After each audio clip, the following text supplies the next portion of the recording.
Okay, can you hear me now, as the Verizon guy used to say?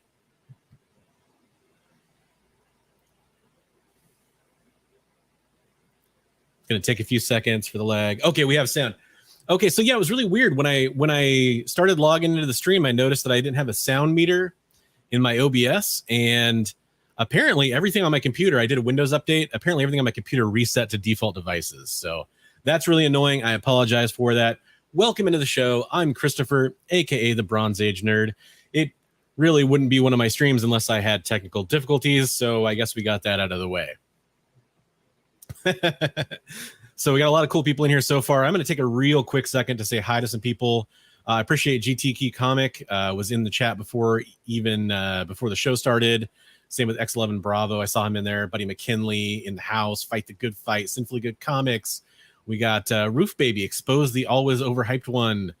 Martian Comic Hunter. Collector P. Let's see. Sinfully Good Comics. We talked about you already for a second. Jesus Medina. What's up? Sorry, you weren't tripping. There just was no sound. And BR Claire 78, perfect. Scoundrel Studios, Mojo Quid in the house. I'm sure we'll have a lot of people coming in here. Two Brothers in the house, NorCal, Vato in the house, Brian Stevens. What's up? How's it going, everybody? I do appreciate you stopping by. This should be a pretty interesting show. So what you didn't hear me talk about in the beginning, and I'll kind of just go over it again briefly, is we had something very big happened in the comics community, and there's been a lot of talk about it.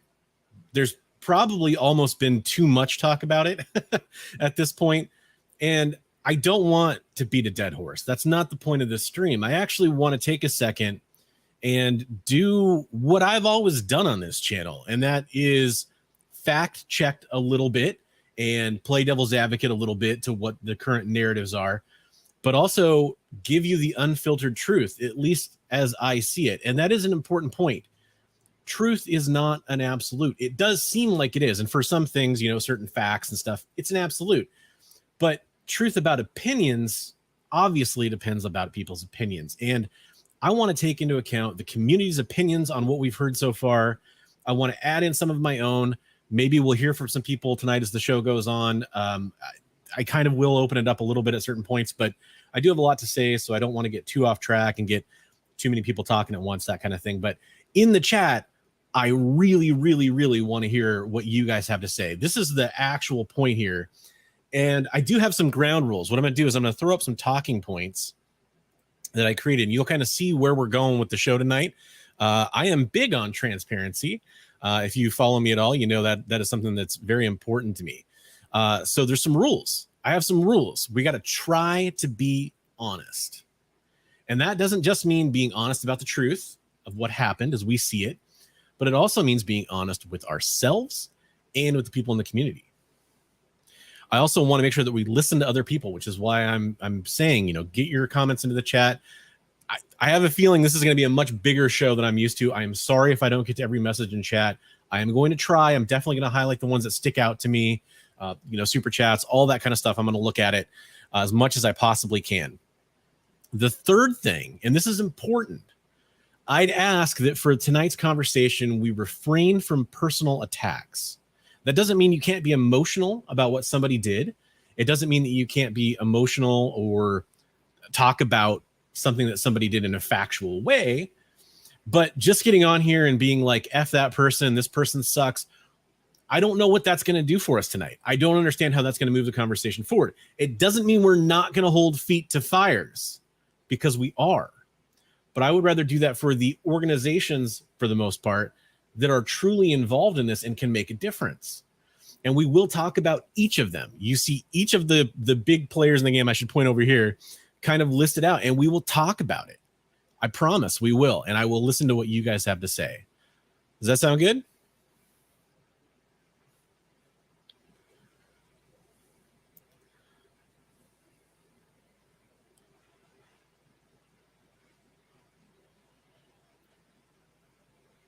The horse ain't dead yet. Sorry, I just wanted to check up with chat for a second.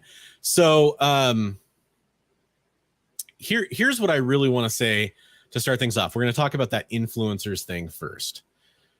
So before I even talk about influencers, their role in what happened and what we need to do about it and how we should look at it and get your opinions about influencers, I need to stress something. And this is a weird thought for me to wrap my head around. It really is that I am an influencer.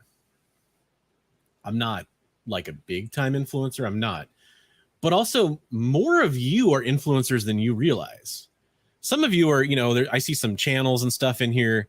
Absolutely. It's easy to think of them as influencers. But there was somebody I was talking to on Instagram, and they were talking about all these influencers. And I was looking at them, and they have like over 1,000 followers. And they're talking about the situation in posts, and they're saying, these things and that things. I mean, that's an influencer to me. You're influencing the conversation. But we do need to discuss what an influencer is. We'll get there in a second. But here's what I wanted to say. This is what I truly believe, is there's been a lot of talk about what influencers did, how negative it is, and what the reality and gravity of that situation is.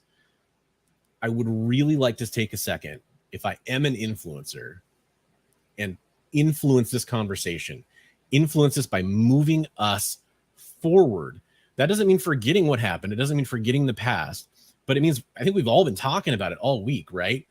So even though things like that'll come up and there's new information, and we'll talk about those things, I do want to use whatever influence I have on you to get you talking, to get you productive about what we can do to fix these issues. And there's a lot of emotions at play.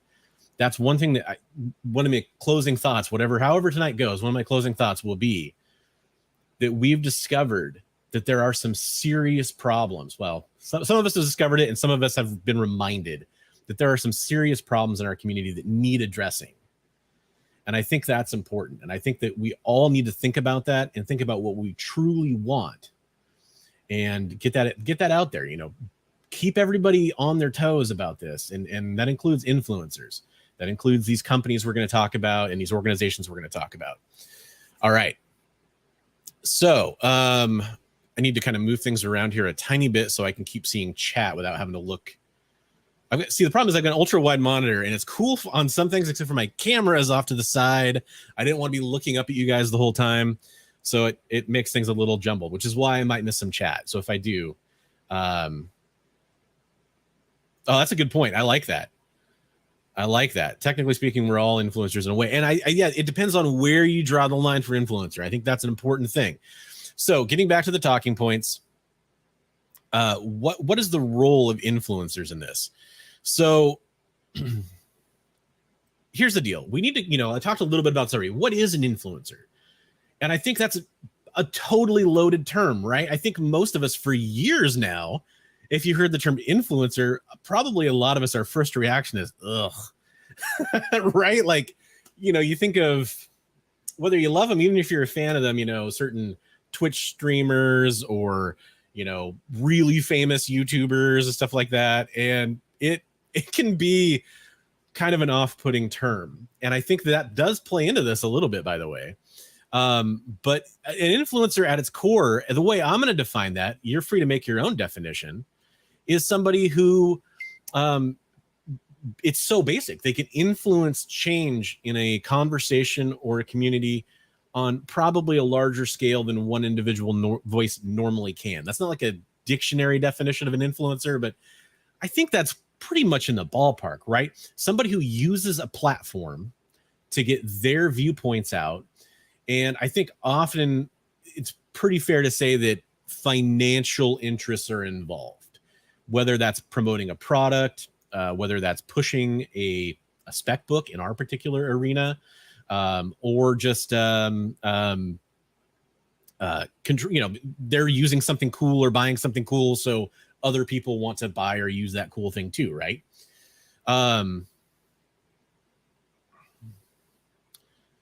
Interesting. Cringe flincer. I like that. Some of them have become pawns. And another interesting viewpoint. So yeah, actually, by the way, Collector B, real fast, I did think that was important. Hey, maybe I am a little bit, man. I'm doing this live. I chose to do this as a live video so that everybody out there could have their opinions and their comments brought up here as well. I respect your opinion, G-Rose. I'm prone to ramble. It's why I take 45 to an hour long recording sessions and condense them down into 15 minutes. Fair point, though. So when we're talking about what influencers are and their roles, how are we giving them power? Why are we giving them power? That's an important part of this. And I think when it comes to comic books, it's a newer thing. It's a newer thing because of, you know, and I'm very careful not to name channels here, but you know, there's channels that I started following that were in this whole comic book business, you know, a couple years ago. That's part of the reason I got into this, because I'm like, oh, this is entertaining. I want to do a YouTube channel. This is something that I like, and I got up into that game too, you know. But some of those channels that are at the top out there, they definitely had an influence on me early on. Now, I will say, in my personal journey, as I started watching those channels, I quickly distanced myself more and more from their opinions on things, and picked and chose what I wanted, because that's something that's a core belief of mine, is it's okay to take in information, but you have to put it against your own mental biases and your own thought process and critical thinking, and then arrive at a decision. It's okay to have more information, but it's also okay to consider where it's coming from. And a lot of times I was seeing connections that I didn't particularly enjoy. G Rios, you might be in the wrong stream, buddy. I appreciate it. So that's why they have power, is that we give it to them. We listen to them and we make decisions and buying decisions based on what they say.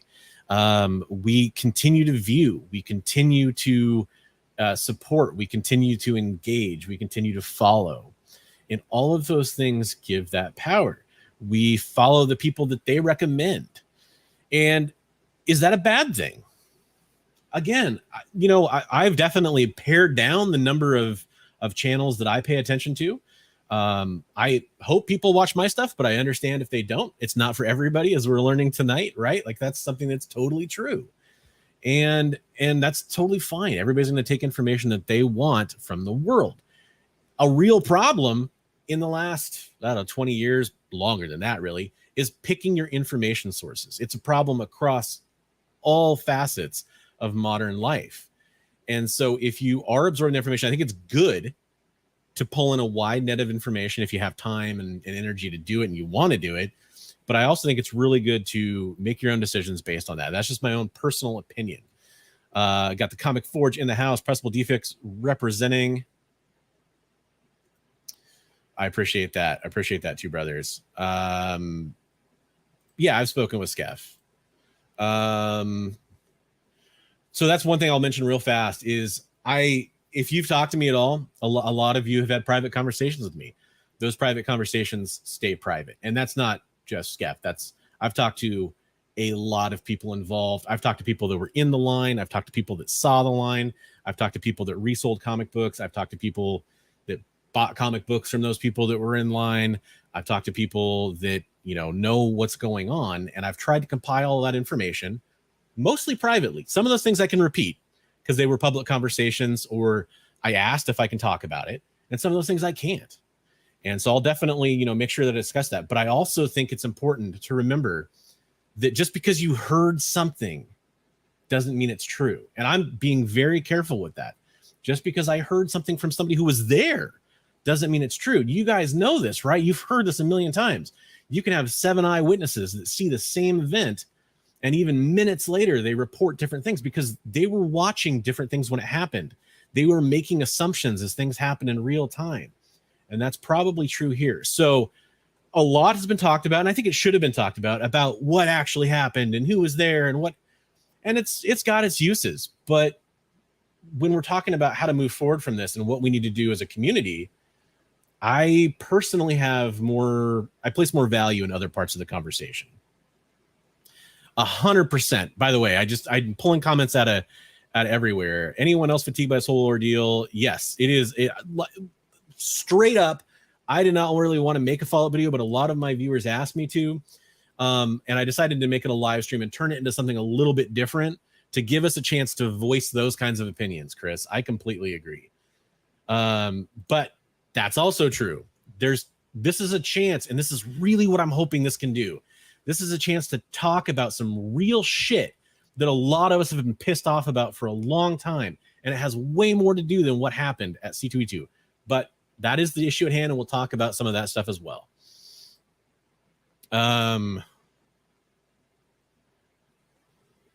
Okay, so getting back to some of the talking points here, I just want to kind of make sure that we're going through this, because then when I get to the solutions part, I'm going to start talking about what you guys are bringing in as well. So they have this power. What are the concerns that we have? That some of the things I came up with is that, why are they getting so much hate? Why are they getting so much hate? And are they the right ones that we should be directing that hate at? In some cases, probably, by the way. I'm not just asking that because I'm trying to say they don't deserve any. I'm just saying, like, why are we mad at him? And I know for a fact, and this is why I think it's important to ask that truth of yourself.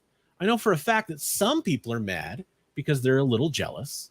Some people are mad because they wanted to make money. Some people are mad because people abuse their privilege. Some people are mad because they don't like influencers. There's a lot of these things here that people talk about that you were already mad about. You already didn't like some influencers, and now this is even more reason not to like them. Now, at the same time, for some of you, that's a completely legit concern. Like, hey, I've been saying this for years, and this happened. That's legit. I don't have any problem with anybody saying that. But I think we need to really be true with ourselves, is that we have some reasons to not like them as a bias from the outset. And that's fine. There's nothing wrong with that. Plenty of people don't like the content I put out. Totally fine. I get it. It's not for everybody. There are, and I definitely won't name names, there's channels that I just can't watch. I can't watch them. It doesn't mean I don't respect the people doing it. I just don't like I don't like their style, or I don't like how they deliver things. And that's human nature, right? Like, that's totally human nature. But when we start talking about the overarching problems that led to this situation, and I especially when we get into some of the other groups we're going to talk about here, I think that we need to hold those influencers accountable personally. And I really do believe that.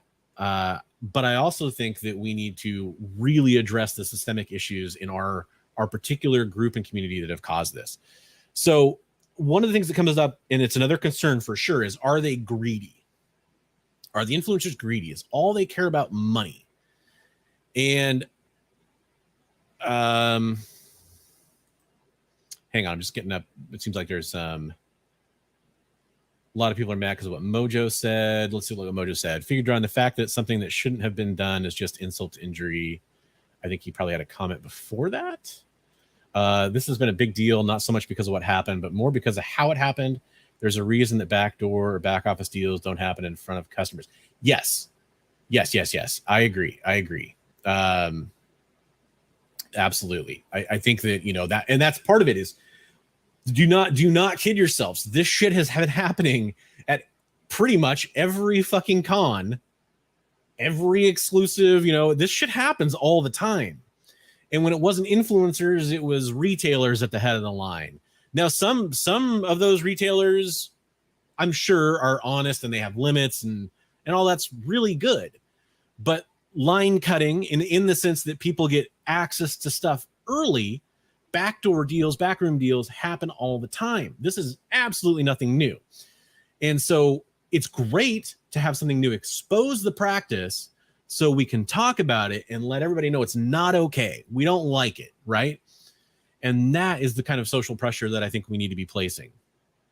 But getting back to the point about are influencers greedy, I have no doubt that a good majority of people that are making content have money involved and care very much about that money. And you can call that greedy. That's one way to put it.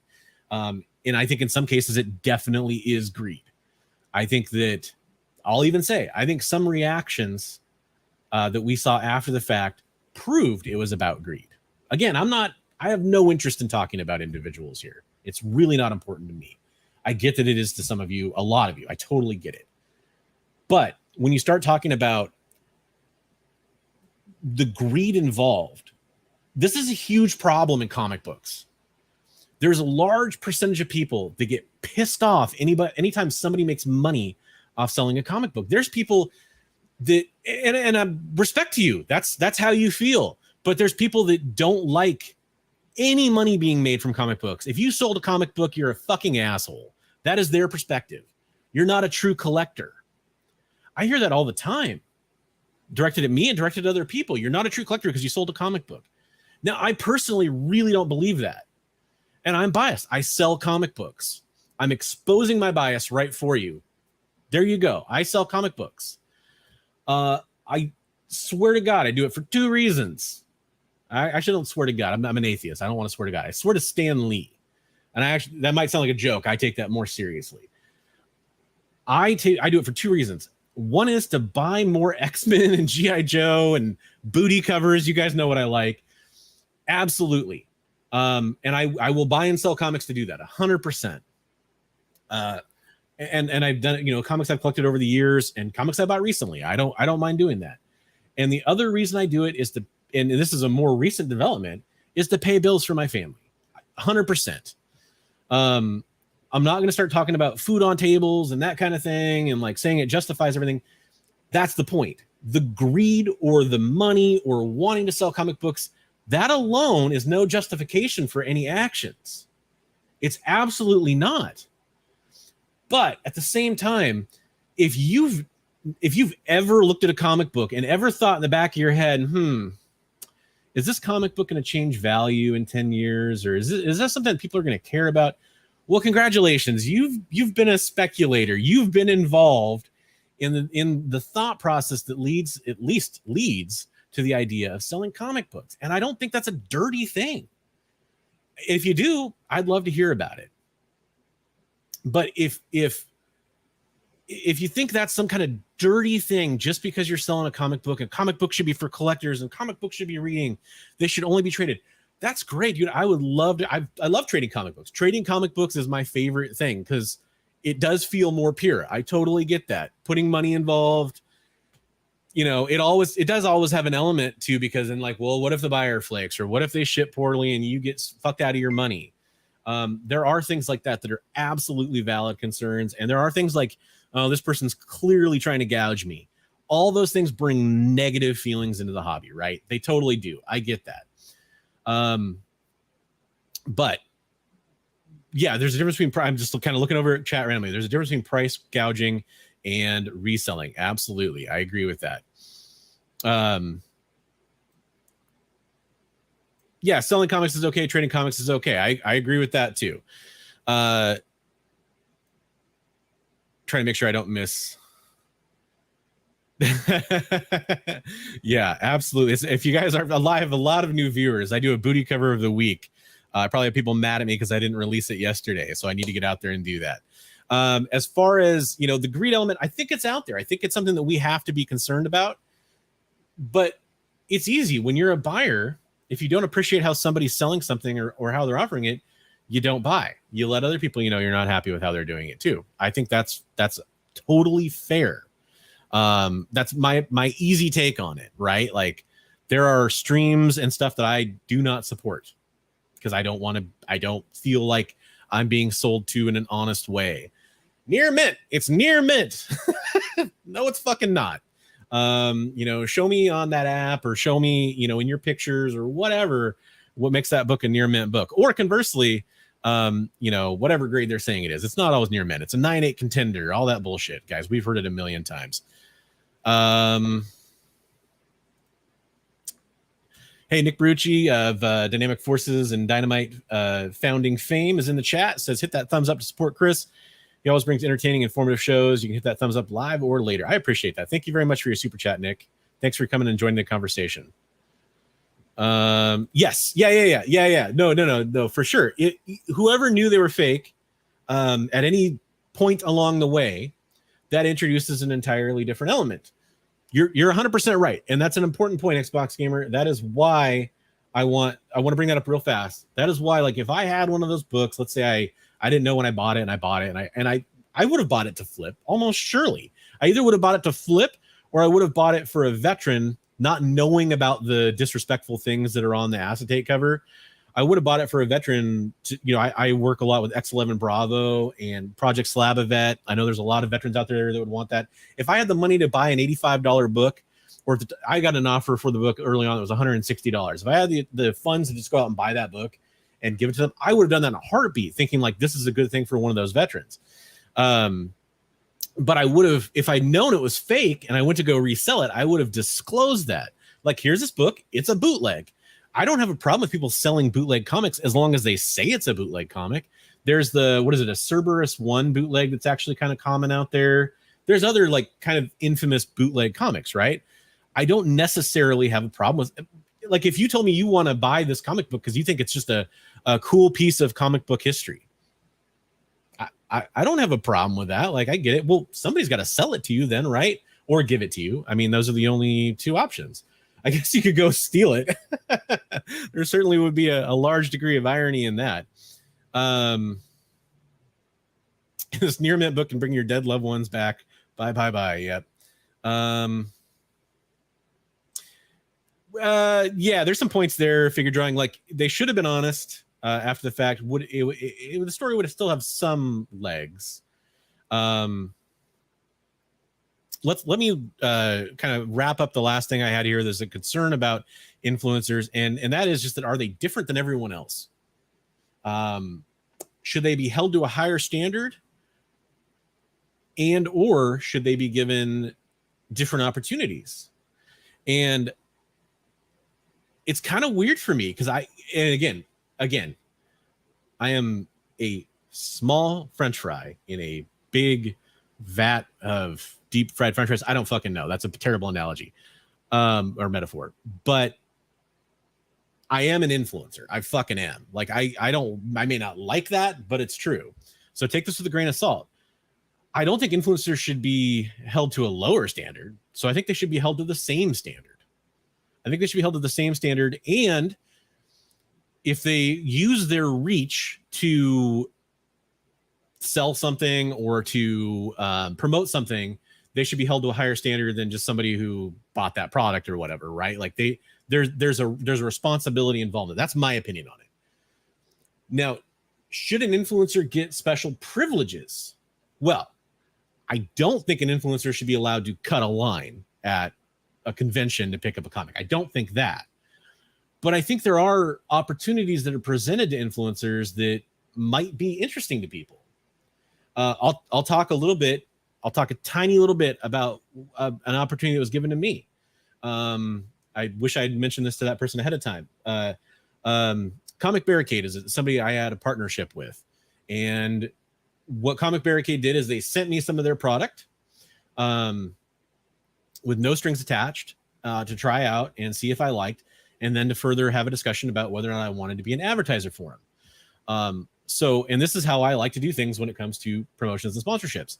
Now, that is an opportunity that most of you won't have. You won't have a random company hit you up and offer you a product.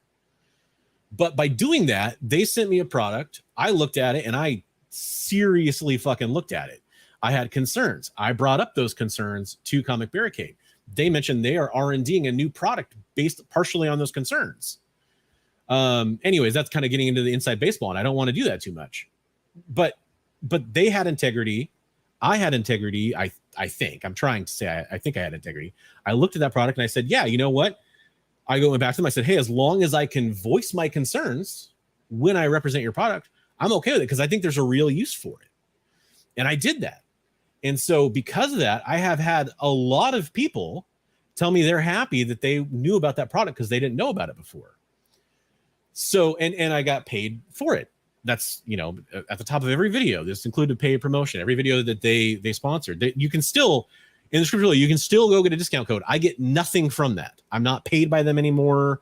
That is a discount code I offered to people, and they can now save money on this product. And by the way, there's a lot of discount codes down there that still, only one of them right now, it's the Gemini one. That's the only one I get anything from.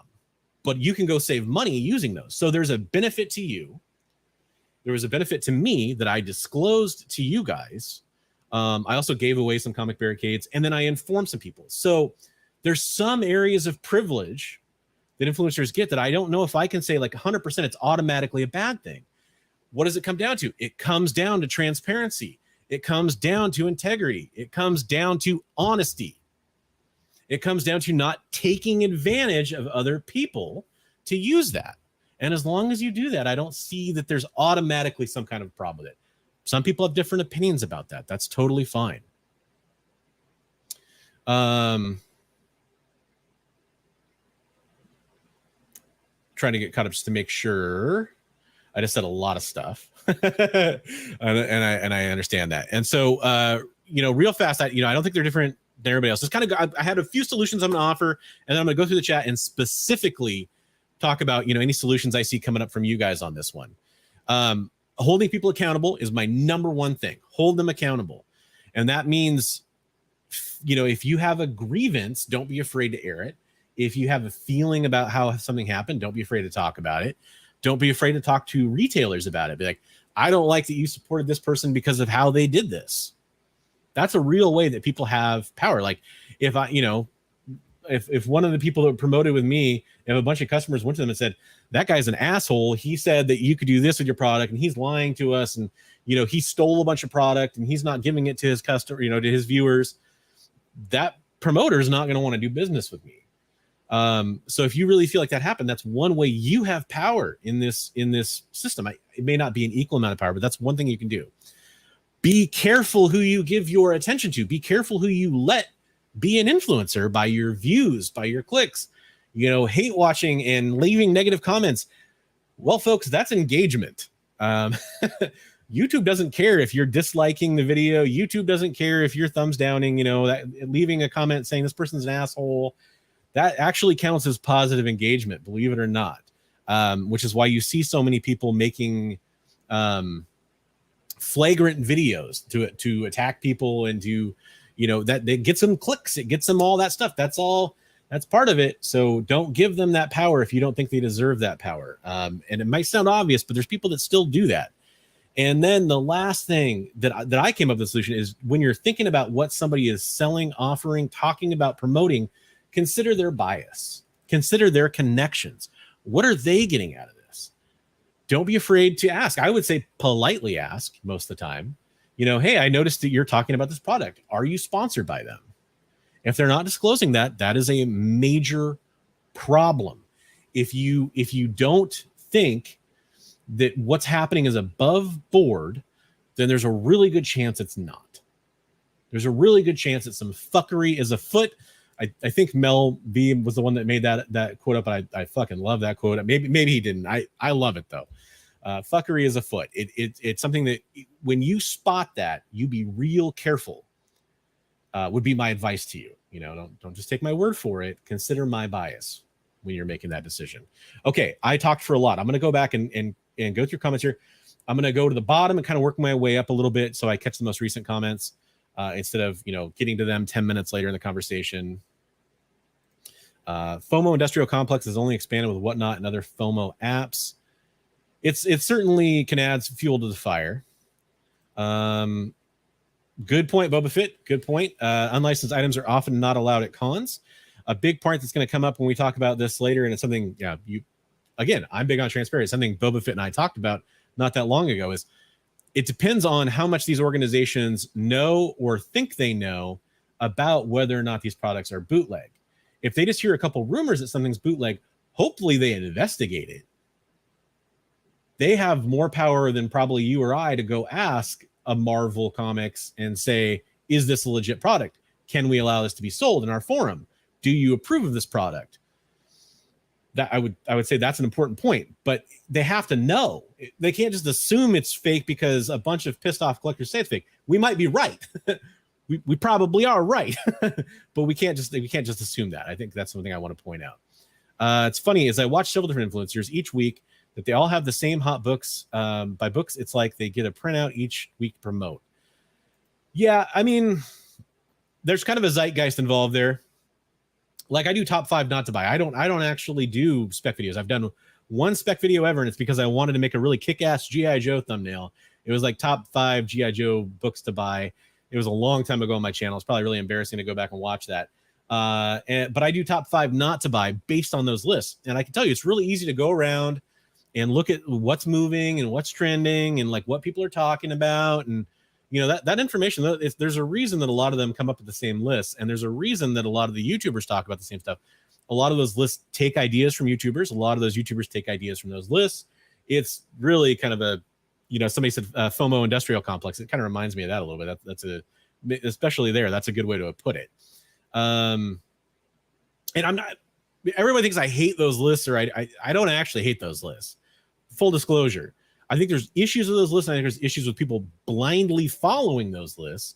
I personally don't enjoy viewing too many of them, but for sure. There definitely is issues with those. So that's for sure.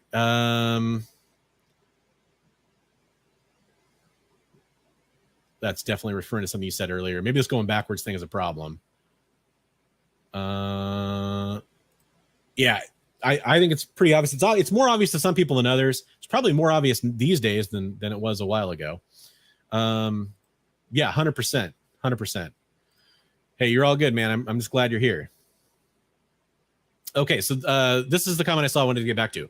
Comic Man Andy. By the way, shout out to Comic Man Andy for having, yeah, I'll say this, having the courage to go on a show pretty early on in all this.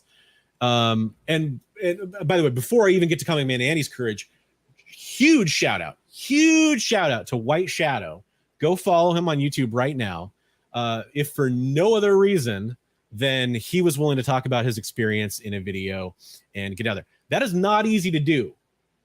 I've shared my experiences with stuff in the past and gotten a lot of fucking flack for it. It's not easy to do that. He's probably received a lot more attention, both positive and negative, than he expected from that. And he's obviously been, you know, making videos about it, which he should. But I appreciate. I've only watched his video he made on Saturday. I didn't see that video until after my video came out. I didn't know it existed. He commented on my video. I went and watched his video. Huge shout out to him, and huge shout out to Comic Man Andy for going on. I believe he was on Keep It Thorough on Sunday night. He was still at the con, and he talked about his experience, and he was open and honest about it, and that is hugely important.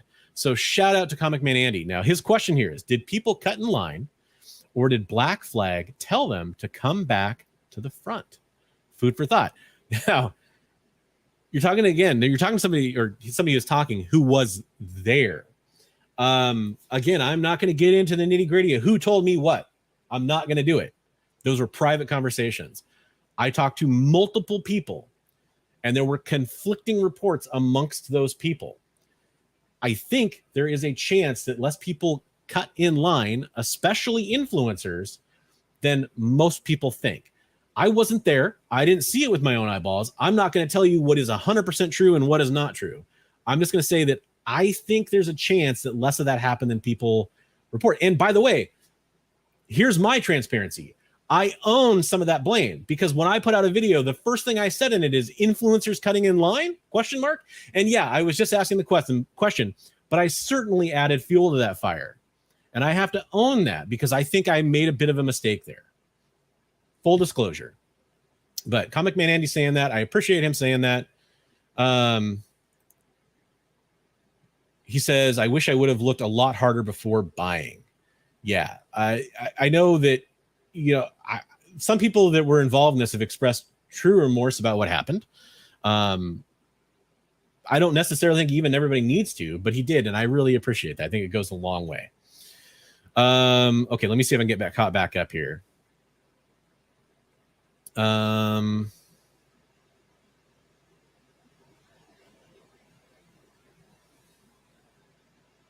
Art is different.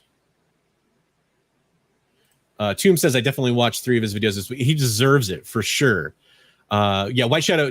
Chip is White Shadow. A lot of people talk about Chip and people are like, who's Chip? And a lot of people talk about White Shadow. And they're like, who's White Shadow? Chip and White Shadow, same guy. It's like, I'm Christopher and I'm the Bronze Age nerd. Yeah, I mean, that person you're talking about, Manny, they've made a statement on a video that was deleted. So again, weird little hiccup there. So excuse me. Yeah, I'm not gonna get into too much of that, but I do. You guys are more than free to talk about it as long as you keep it civil.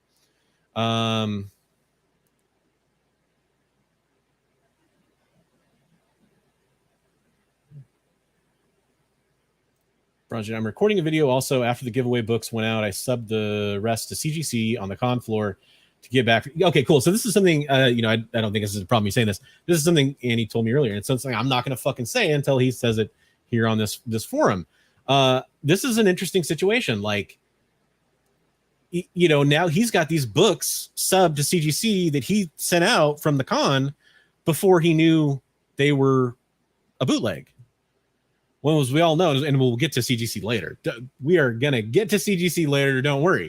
But we all know that is also part of the problem here is that CGC now assumes that this is going on. And yes, by the way, that's a very important distinction. The copies he sent out, 2 of them, I believe, were being auctioned or are set to be auctioned off for his charity Mission 22, which, by the way, is a great charity.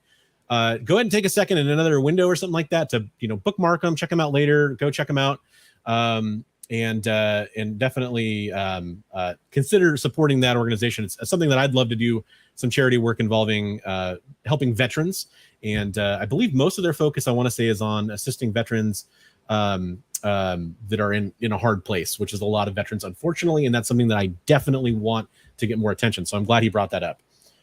A little bit, yeah, for sure. That's going to come up. In the CGC section. So moving on, I don't see a lot of other comments coming through about influencers. We got a lot to cover. Let's move on to the next section. Again, I will put up our talking points so we all know what the fuck is going on tonight. The next talking point here, we're going to talk about WhatNot. Okay, so here is something where I'm probably going to get some heat, to be honest with you. And I'll leave that up for a second. We might be in the bearded age. Yes, that's it's not something I'd plan on talking about, but that's certainly a fair point. Before, I think I props the 2 brothers. I know other people mentioned it before them, but 2 brothers made a video kind of exposing some of the issues, just the issues with the acetate cover itself, and especially how it relates to the American flag and how folded flags are supposed to be portrayed in honor of fallen service members. And I think that is an extremely important point that shouldn't be lost. But again, a lot of stuff has been covered. I think that's important enough to bring back up. So when it comes to WhatNot, here's the deal. WhatNot very early got brought up into this. Right from the get-go. And remember, what was their involvement from the surface? What was WhatNot as an organization? What was their involvement in this? Directly? I'm not aware of any.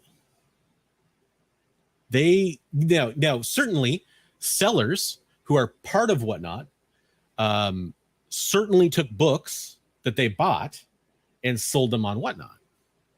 But if I run down to my LCS and buy books and sell them on WhatNot, like how does that directly involve WhatNot in my purchase? I don't see how. I have yet to see any evidence whatsoever that WhatNot was directly involved in this situation in the outset. There are secondary concerns for sure, but that's the thing. And so that's their role, as far as I know it, is essentially from a primary perspective, not involved. Now, from a secondary perspective, again, it is, and we'll talk about that. So what are the concerns? Well, here it is. Carnival Hands. 910, WhatNot is junk. Here's the concern. A lot of people fucking hate WhatNot. I told you, we're going to be honest, guys. That's the truth. Be honest with yourselves. A lot of people hate WhatNot. I'm not going to tell them they're wrong for their own personal beliefs. A lot of people have really strongly held reasons why they believe they don't like WhatNot. That's theirs. They get to own that. WhatNot should work to address those concerns, in my personal opinion, to embrace more people on their platform. Just like I think eBay should work on its problems to, take care of its own issues and help out collectors. But a lot of you a month ago were saying you hated WhatNot. And now today you're saying you hate WhatNot. It's a little bit like the influencers. We got to be honest with ourselves. Are you mad at WhatNot because people sold the books on WhatNot? Or are you mad at WhatNot because you didn't like WhatNot for various reasons? There's buyers that don't like WhatNot. There's sellers that don't like WhatNot. I've been involved in many conversations with other sellers on WhatNot that have issues with the platform. They're pissed off. They're jealous of other bigger sellers on the platform. They also are rightfully maybe have some concerns about bigger sellers on the platform. As we've learned, could be some issues with those sellers. But what did they actually do? Why are we actually mad at them? And, if we're going to talk about why we're mad at them, and this is something that there is actually another, I don't want to blow up anybody's spot, but there's somebody else that I talked to about possibly doing a kind of a roundtable discussion on what's going on with WhatNot. And that would be probably a couple of weeks down the road. And I think that's going to be a very important conversation. So I don't want to stray too far from the topic, because I think those other things aren't related to this issue, other than they've kind of created the situation where a lot of people are adverse to that platform. It came out guns blazing with a large money infusion and was very successful right out of the gates. And that's going to irritate a lot of people. Let's see. I'm going to read a couple comments here. I personally think that and this is Boba Fett, thinks that WhatNot lacks transparency and some things look shady for that. But you can't get mad at WhatNot for what sellers on its platform sell. For the most part, I agree. I mean, I think there are some issues with what people sell in there, and you can kind of wonder about that. But yeah, for the most part, I understand what you're saying. And the transparency, you said it earlier, I say it, transparency is the number one thing. For me, honestly, like for comic books, for my love of this channel, for what I do for this channel, it's love of comic books. It may not seem like it. I want to do more comic book oriented content, all that kind of stuff, but it's the love of the comic books. Otherwise I wouldn't be here. The second thing is integrity, honesty, transparency. That is a core belief and value of who I am. And that's going to be involved in everything I do. I've told you guys as my viewers before, there is not a single decision I make on this channel where money is the first thing I think about. But I am not a business. I am not, I mean, I guess I also kind of am, if I'm being honest, right? But I'm not, that isn't the number one thing I am. And so I don't think it should be the number one reason that I make my decisions to make my content is just for money. They are a business. Money's going to be a hugely important thing to them. And I think as customers or users of that platform, we have rights to vote with our dollars on whether or not we support certain things they're doing and to ask questions. It's one of the reasons that I'm hoping we're going to have that roundtable discussion soon. Hopefully a lot of you guys can be involved in that, and we can kind of get some legit eyeballs on the situation for what people have a problem with WhatNot. Don't forget to hydrate when you're ranting. Let's see. Emerald Knight says, WhatNot use those influencers as the face of the company, intentionally or unintentionally? That is the question. That's an interesting point. Yeah, for sure. So D Winner, doesn't WhatNot give these influencers exhibitor badges? There are people in this chat that could probably answer that question better than me, but I know some of the people that you might think have WhatNot exhibitor badges don't. That's how I'll choose to answer that question. It's probably a little bit more overinflated than you might think. So what I'll say is there are certain sellers that are under contract with WhatNot, and that means that is the platform they can sell on. And there are obviously perks involved with that. And so, I think if you're at that level where you're on contract with WhatNot, you probably have more being given to you than people who are even high-powered sellers on WhatNot probably don't have those perks, right?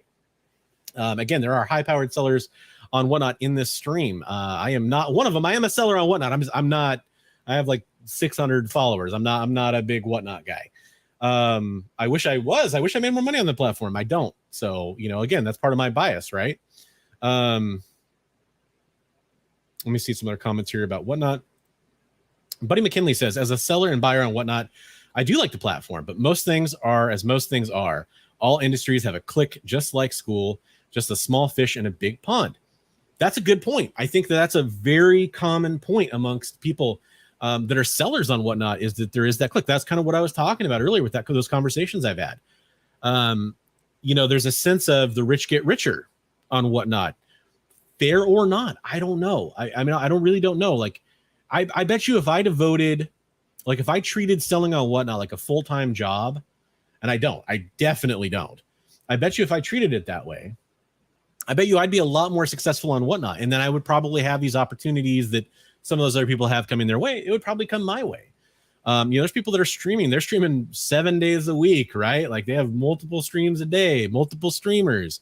It is definitely a business. Let's see. Rage X37 says, yo, they are like running a pyramid scheme. They're all in it to make each other rich, manipulating the market on these variant releases. Shady as fuck.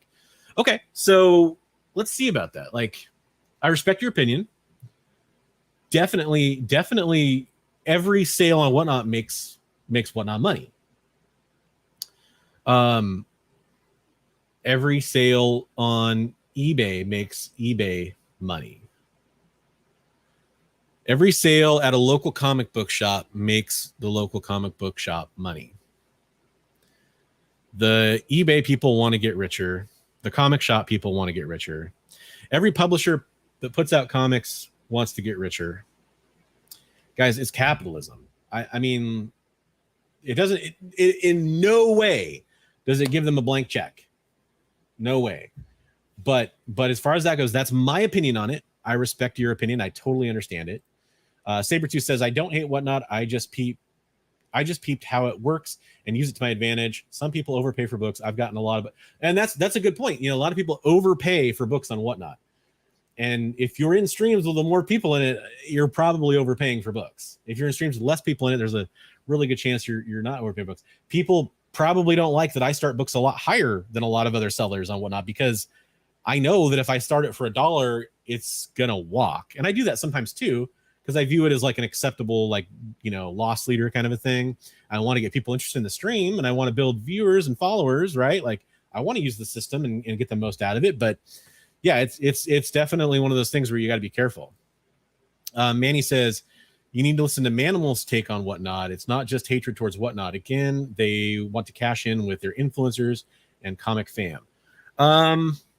Yeah, but I mean, they want to cash in off me too. They want to cash in off everybody. I think it's important. Now you're bringing up a video, or you don't know where can I find Manimal, Manny? I will definitely check it out, 100%. If an entity allows a name to be used in business, it has responsibility to have best practices. Yeah, that's a good point for sure. Aren't those Whatnot exclusive seller comps? So here's posture check. Thanks, dude. I'm trying to lean in to read the screen. You're actually Bryant. Sam. Respect to you, Sam. Also respect to you, Brian. Does Whatnot give influencers? It's been a bad back day, so that's not helping. Does Whatnot give influencers exhibitors badges? Oh, sorry, no. Aren't those Whatnot exclusives seller comps? In some cases, they are. In most cases, they aren't. A lot of the people are buying those books. Now, there's different situations, like the Adam Eve Invincible. Everybody who was on the back of the cover eventually was given a copy of that book, but not at first. And certainly, they want that's promotion for them. They want that book getting out there, with the Kirkham bloody exclusives, all the Whatnot exclusives. They want those out there. They want their sellers to promote them. And by the way, a lot of those sellers do giveaways. I won the Omni-Man Invincible Tyler Kirkham cover, Whatnot exclusive. I won that on Mighty Mel's V's stream. He had like 100 people watching. I entered the giveaway. I fucking won it. That was cool. I won a comic book that's worth a decent amount of money, even if it's worth more than it probably should be, right? So they do a lot of giveaways too. Now, does that mean that completely erases your point? No. But yeah, to a certain extent, they are given that. But again, they are also in those cases under contract, and therefore they are given those books as part of that contract. So they have stipulations as well. They can't go sell them somewhere else, that kind of thing, right?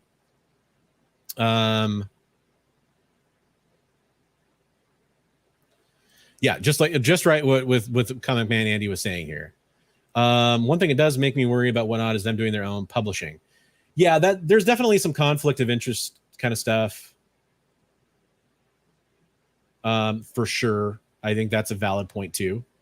I hate the name WhatNot. Okay, but don't have any other major issues with platform yet. I see a potential for it to get too big, so I welcome other auction sites. Yeah, and there are other auction sites, cropping up. That's the thing is, anytime you have the first big company come out and do things, you do have other companies that come out and try to improve upon that model, and they also make their own mistakes too and stuff. But Apple had, not actually, they actually didn't have the first touchscreen phone, but they had the most famous touchscreen phone, the iPhone. And there's still an iPhone out there today, of course. And there's actually more Android phones out there. There were Windows phones, which didn't do so well. You had, plenty of other examples of this too. MySpace. Before you had MySpace, you had other apps, by the way, other websites that people forget about. I'm not going to talk about them because it's going to make me seem old real fast. But anyways, there you had MySpace. Now you have Facebook, and Facebook is terrible. But there's other social media too out there, right?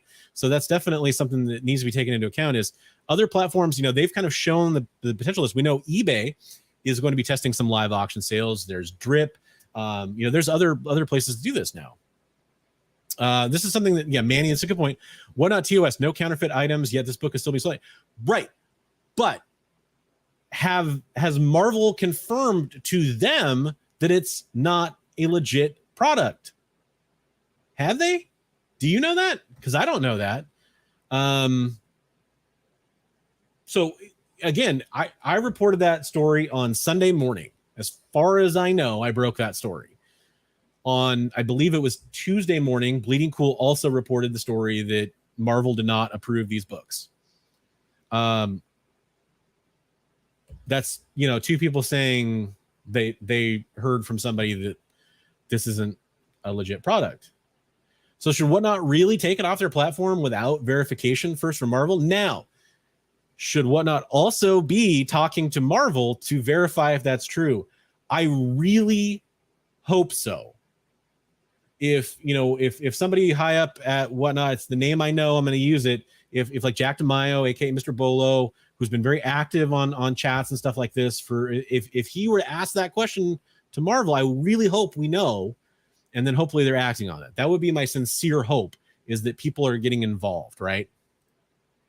Boba Fett, if the influencers on WhatNot were all pro transparency and truthful like Bronze Age Nerd, would so many people still hate WhatNot? Is it a WhatNot problem? That's a good point. I mean, you're being very complimentary there too. Thank you. But Comic Man Annie, man, most people on WhatNot barely break it. Boy, sometime I guess maybe I should show some of my sales data. I got to make sure it's okay for me to do that. But yeah, it's very hard for me to make money on WhatNot. And yeah, he says I'm terrible at breaking even.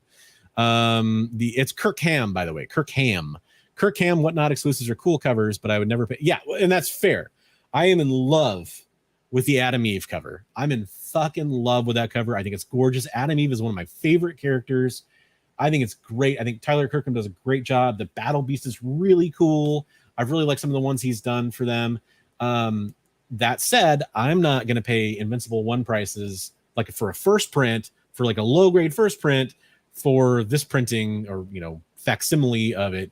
That is a problem. Okay, so WhatNot at cons seems to be, that actually is a good point. So that brings into another point here. So why is WhatNot so high profile in all of this? Let's just say whatever happened. I'm an influencer at the head of the line. I'm a retailer at the head of the line, and I buy these copies and I sell them on WhatNot from the convention floor. That is 100 times more visible than a retailer who bought the books and listed them on their website. No one is like, okay, I'm not throwing them under the bus, guys. I'm not, because I think they're a good store. I've done a lot of stuff with them. We've done a giveaway on the channel for them. They're very responsive to any issues I've ever had, and that's saying a lot for online comic book stores. Comic Corner had this book on their site for $180, and then they raised it to $200 later on. I don't even care about that, but that's true. And they were at C2E2, guys. No one's bitching about them selling it. Everyone's talking about WhatNot. Why? Why is it a different standard? Because it's not as visible. You don't see it happening on the sales floor. Copies were sold on eBay. You think some of those copies were purchased at C2E2 and listed while at C2E2 right after the person got in line? Yeah, they were. But no one's really talking about that. I mean, people don't like eBay sellers in general.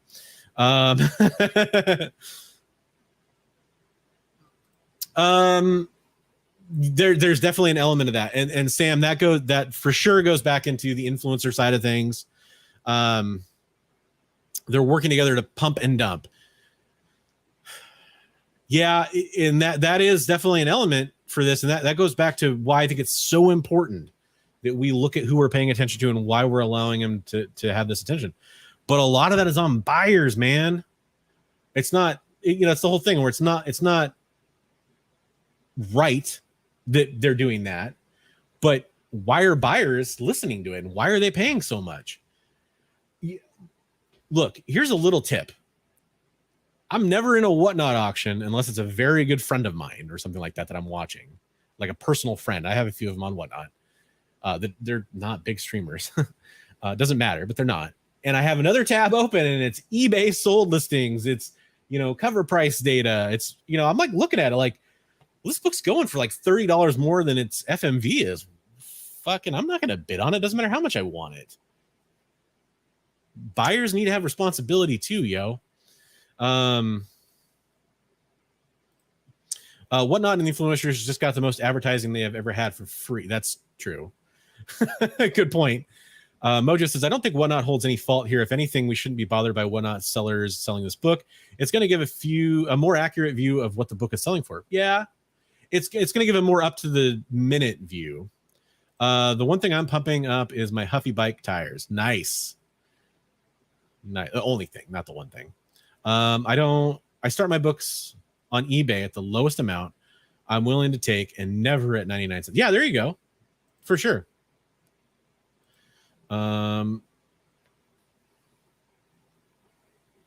Yeah, that's a currently developing situation that I'm sure I'll cover more.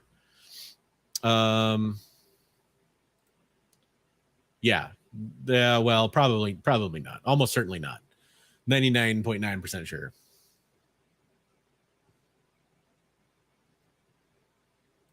It's a good question. How compromised does WhatNot's influencer affiliate program really make a seller? That's a great question. I think that's a great question. It's almost kind of a rhetorical question, but yeah, it's a good question.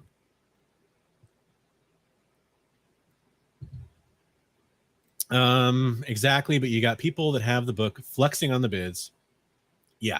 Well, this happens everywhere, man. Like, that's something I'm sick of seeing is people talking about, oh, I see it going for, and not talking about this book, any book.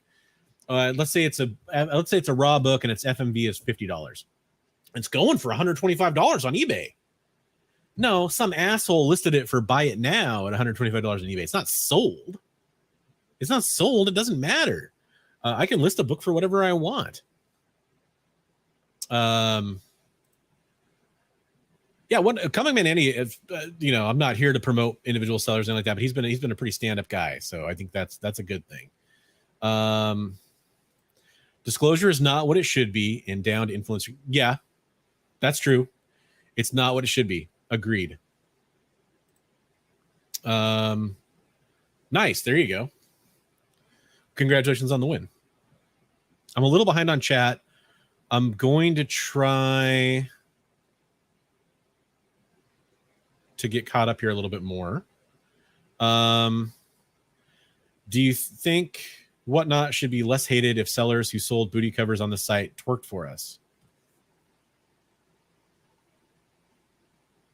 You know what? Yeah, I'm going to go ahead and say, yeah, it depends on the seller. There's certain ones I'd rather watch than others. Let's put it that way. But yeah, no one wants to see me do that. That's for damn sure. Well, now you probably all do. The comic collector. Oh, that's right. Admin, the term of service existed before the comics arm started, and they may need to look at adjusting it. What if counterfeit TMNTs or others showed up? eBay never had an issue selling. That's a good point. I haven't looked at the barcode, but if the barcode is different and it claimed to be a new variant, could that legally make it bootleg? So look, it could. But here's another issue about that. I'm playing devil's advocate. I don't actually believe this, but What if the barcode just wasn't printed correctly on the acetate cover? What if there was supposed to be one? We know there's some issues on that cover. It probably didn't get reviewed by the printer or editorial, whatever you want to call it, if you can call it that. Let's just say I don't entrust very much that they did their job correctly. What if that barcode just wasn't printed correctly? What matters is we need the official comment from Marvel on this. And we need people like WhatNot, like eBay, like CGC to reach out to WhatNot and talk about it and get the real information. Or just Marvel just telling us so we know. At this point, eBay, WhatNot, MySlabs, and CGC need to be contacted. Yeah, exactly. Yeah, you were from the future and you didn't know it, Mojo Quid.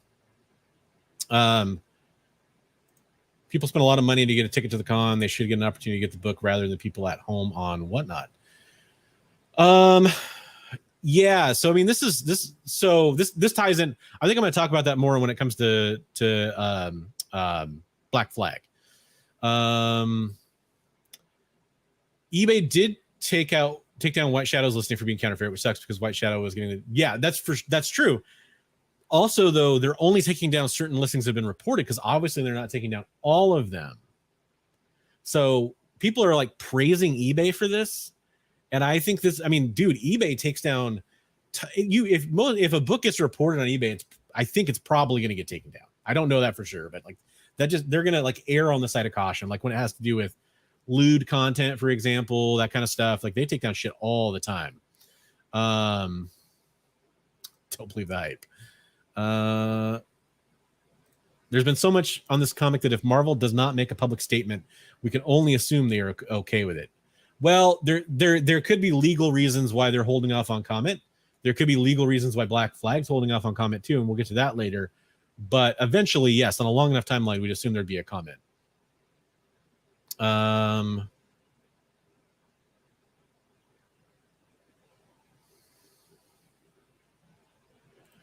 you think the book will drop? Boy, it is so volatile right now. Like let's say CGC reverses their decision and whatever's graded is all that's ever going to be graded. That book then becomes a real conversation piece that certain collectors are going to very much care about. Unfortunately, I feel like that's kind of an unfortunate aspect of this. The book is only going to go up for right now because people, whether they're real or not, people see these huge bids, and it actually doesn't help because there are private sales happening too, and they're using. I don't think there's they're not selling for $25K. Fuck, I hope not. But these are selling for 5 to 10 times more than they cost at time of purchase, and I think that makes this book parabolic, as my old favorite YouTuber, honestly, ETA Nick would have said. When it comes to comic spec and the market house, I wish he was still doing videos, man. For all this, I wish he was still doing videos. He retired from YouTube. It's parabolic, as he would say, and I love how he said that. And so it's really hard to judge. It's almost certainly going to come down. It's almost certainly going to plateau at least, but we don't know. We don't know. It depends on what demand looks like. How did they get CGC 10s, 9.8s, 9s last year with 0, 9, 4 and under? Did they pay eBay to give them? Okay, so real quick, this is a common thing I see brought up. Let's talk about it real fast. Let's talk about the truth. People are like, how do they have the books graded already? How, no one grades that fast. Did they have some kind of deals with CGC, which I think is who you meant there. So here's the deal.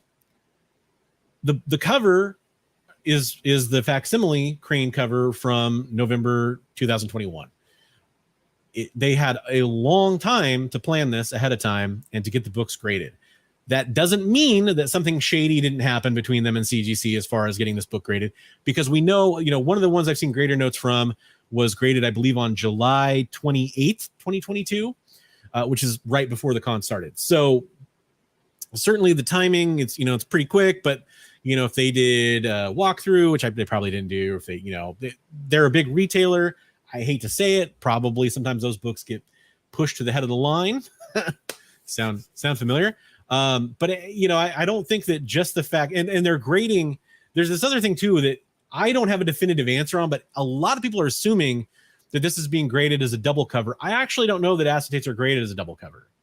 Maybe they are. I tried fairly hard to find an answer to this that was definitive, and that's another thing for transparency. It should be more definitive. I know how double covers are graded. What I don't know is if acetates are graded truly as a double cover.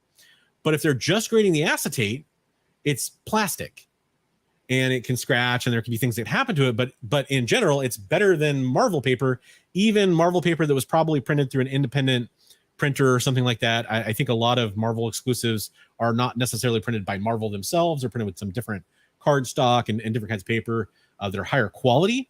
So those covers were probably higher quality to begin with than most Marvel books, especially Marvel books from now. Marvel books, they're finally kind of getting a little bit better, but they were lower quality covers for a while. And so what happened is we're seeing lower grades.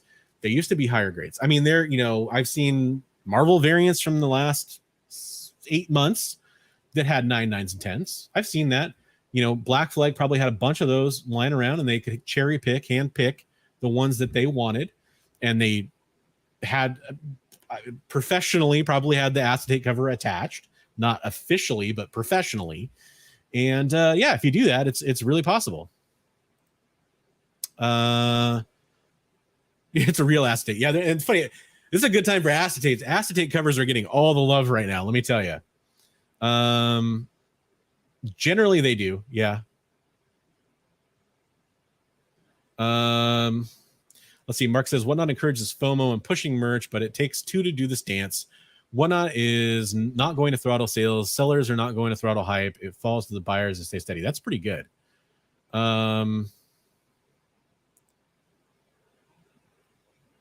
Am I way behind on chat? Maybe I am.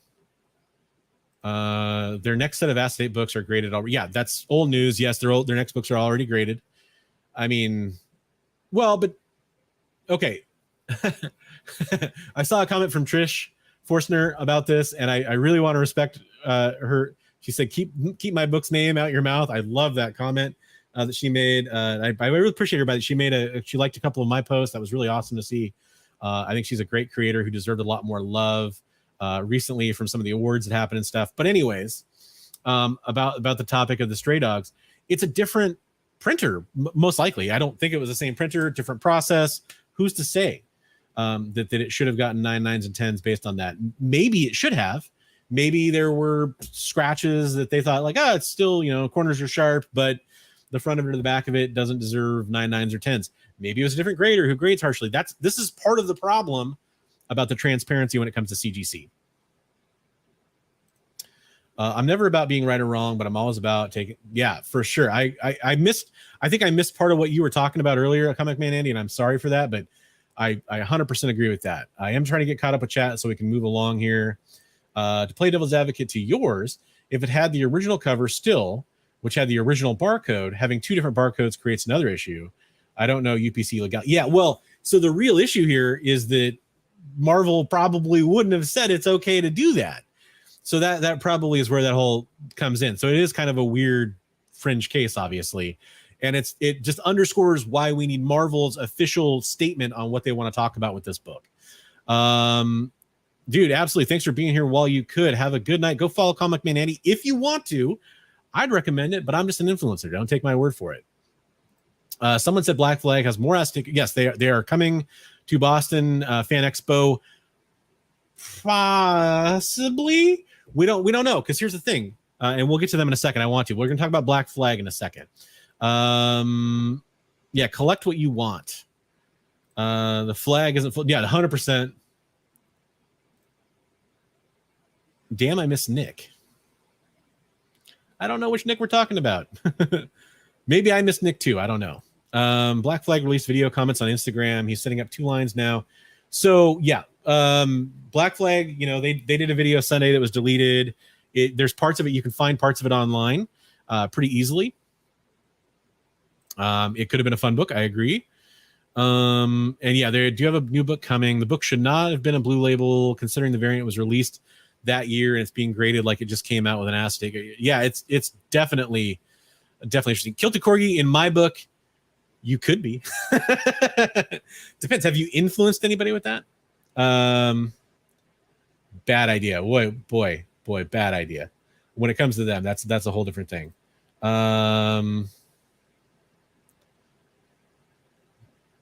None, but I guess you're making a point. That why would that cover be on there? That's a good point. You know, there's a whole thing too about facsimiles getting weird variant covers anyway that some people have a problem with, and it's a whole different topic that's probably outside the scope of tonight. But it's a good point. eBay them as legit UFO. No, so they had the facts. That was their facsimile that they had done back in November of 2021. That's why. And they didn't sell them all. Hey, Two Brothers back in the house. What's up, guys?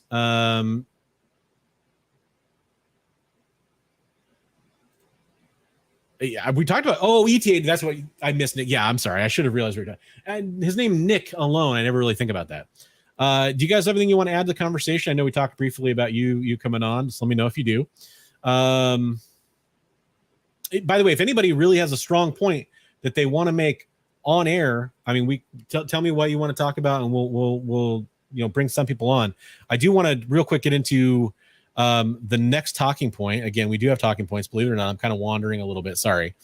But more importantly, I'm engaging with all of you guys and telling you, getting your thoughts on what's going on here, and we're talking about it. And that's what I wanted to happen tonight.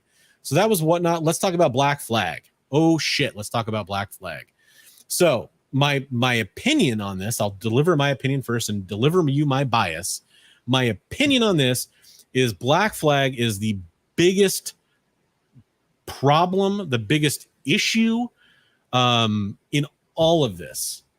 Because whether you're upset about the influencers, whether you're upset about the line, whether you're upset about WhatNot, whether you're upset for whatever reason, that book came from Black Flag, and that book pretty clearly was not a real book. It's not, well, it's a real comic book. It wasn't a legit book. And so I think, when you're talking about this, to lose sight of that is a big deal. You can't lose sight of that. Here's the other part of it. Their reaction. I have said this a million times. Everybody makes mistakes. Everybody. I make mistakes all the time, actually. And I put them in my videos and let people see them, and they make fun of me later. It's fine. People make mistakes. Companies make mistakes. Retailers make mistakes. Salespeople make mistakes. How do you handle the mistake? How do you own up to the mistake? And as I say this, I realize there are influencers that we talked about earlier that should be listening to this advice too. That's what I'll say. That's my point on that. But when it comes to Black Flag, good gravy. If you've seen any of that approximately 30-minute video that was released on that Sunday following the events of what happened, it is certainly not an explanation.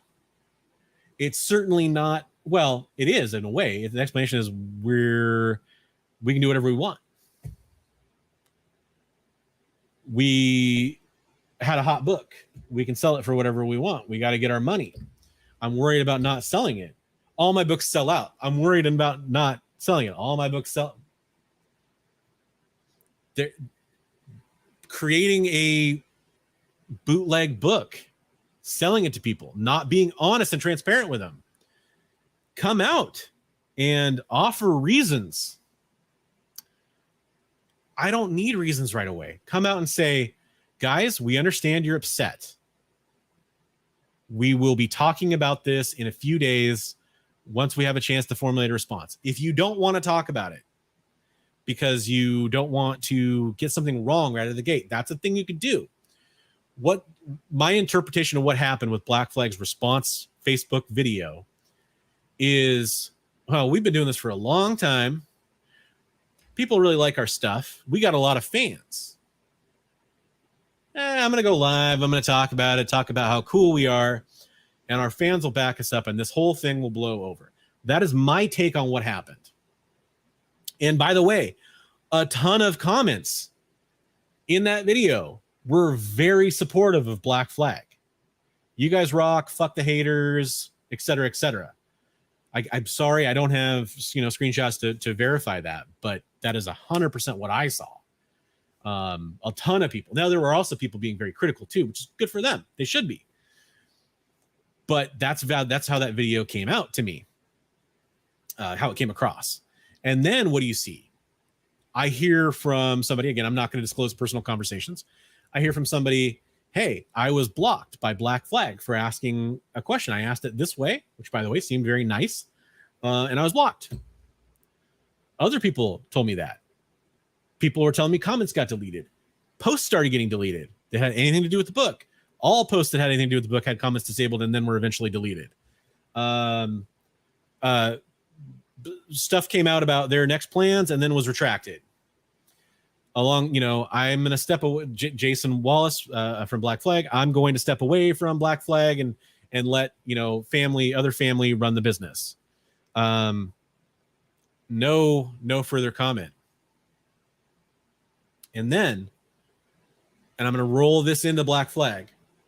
The person we have not heard from at all, not through journalists, if I can call myself that sounds really weird, but we heard Marvel confirm that it wasn't a real book, but they haven't come out and said it. They need to, but that's different. We haven't heard WhatNot talk about whether or not they think the book's legit, but maybe they're trying to confirm that with Marvel, and maybe Marvel's not telling them.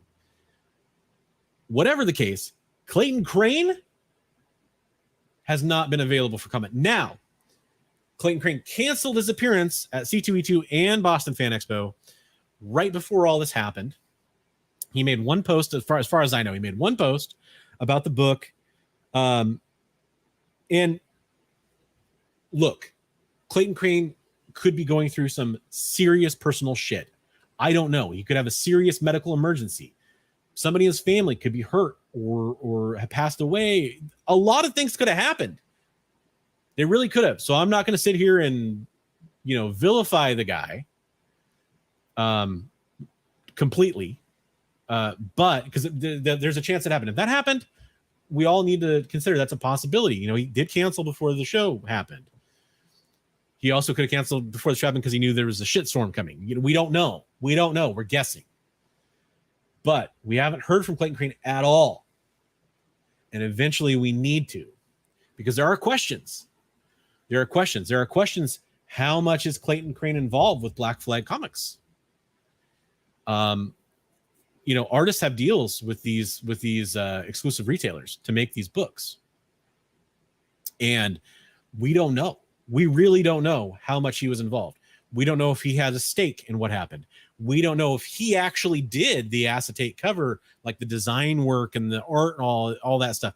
We don't know if the In God We Entrust was from Clayton Crane. Huge special shout out to the Cop Rage Babe. If you don't know, that is my wife down in the chat there. I appreciate her. She's at work, probably taking a break. I appreciate her coming in here and saying hello. Big shout out. If it wasn't for her, I wouldn't be able to do this right now. So give her a shout out, guys. Yeah, Clayton Crane, where is he? And there, like I said, there could be real reasons why he's not out there talking about this that are serious. I see you, Big Lion Cat. If he didn't know, he didn't know. Well, if he didn't know, he knows now. Yeah, for sure. He knows now, unless something is truly going on. I think everything needs to be put to that filter. There's a really good possibility something happened. There's also a really good possibility nothing happened with him, and his family and all that stuff. It's conjecture. So anyways, the point is, Clayton Crane, we need a comment. We need to know. And the fact that, we haven't heard again from Black Flag since their stuff got taken down and deleted, and we haven't heard from Clayton Crane, seems to add up that they were very closely involved in this, and they're both waiting for something legal telling them to shut the fuck up. We don't know. That could be a possibility for sure. I need to hydrate here.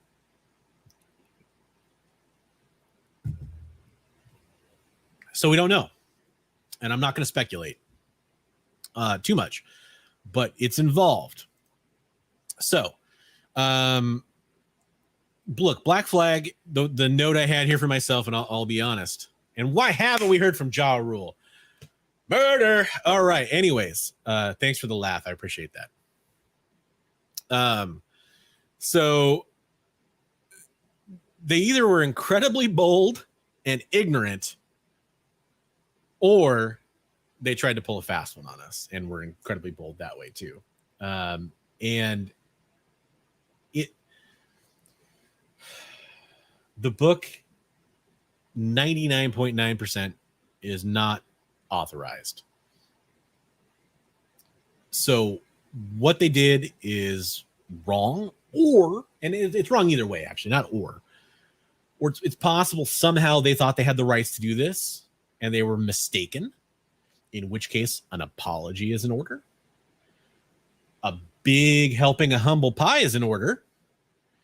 And frankly, I don't see how Black Flag's ever going to recover from this in a lot of ways. Now, there's a lot of retailers that are kind of in, let's pre-C2E2, Black Flag was kind of in this pantheon of these online comic shops that do a lot of exclusive variants, right?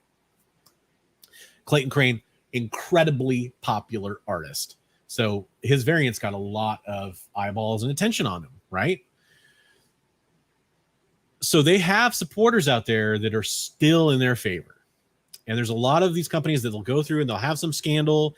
They rip some people off. They fuck around with something and they get punched in the mouth and they're still around. Not a witch hunt. I'm not going to talk about retailers, but there's several of them out there. It's not just one. There's a lot of them.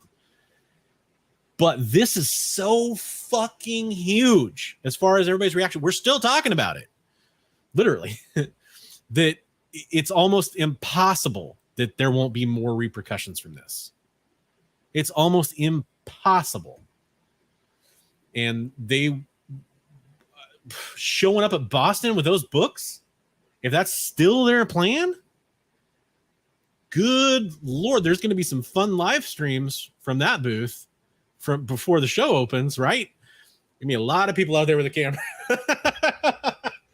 A lot of people are going to be out there recording, like I'm breaking out the old HD cam, not just the phone cam, right? So they are the biggest feet that need to be held to the fire in this. They're not the only feet, but they're the biggest. Here's the other thing too, by the way. This is my little interesting question for you. If none of this shit happened about the influencers supposedly cutting line, whatever your take is on that. And then, the White Shadows video there's a post on Facebook that's kind of infamous at this point that I talked about in my video and reference. If none of that happened, would we be talking about this book? It got hot for a minute. They're independent of all the drama, right?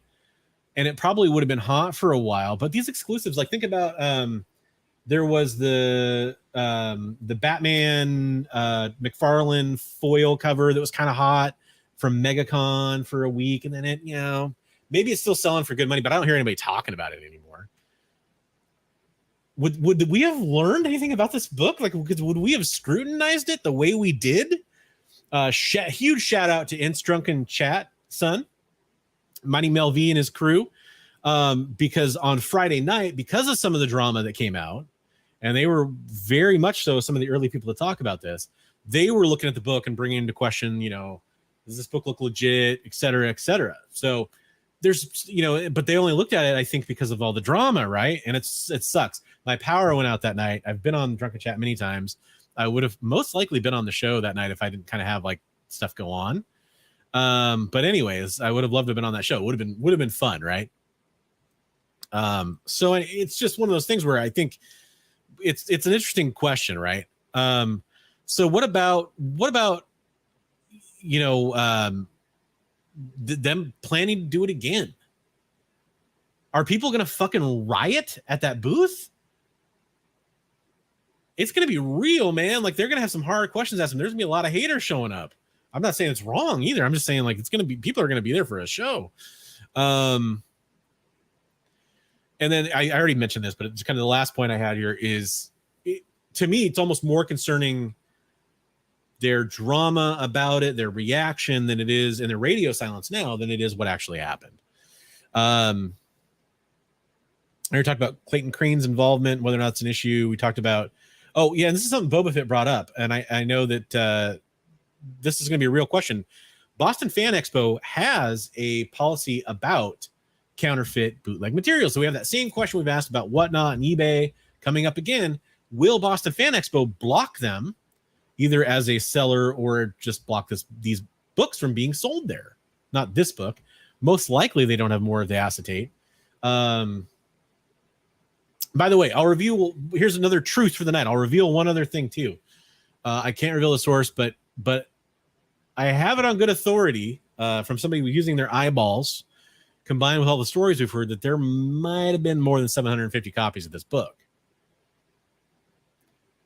This is something I've talked about before, is limiting print runs and COAs, putting numbers on the print runs, putting numbers on the books. I've heard conflicting reports about how willing some publishers are to do that. But even numbered COAs should be doable. But the integrity behind putting out an exclusive, saying it's limited to 3,000 and 1,000 trade or whatever, for Marvel, we hear it all the time. We need to know that that's actually what the limit is, or the print run, the number of copies.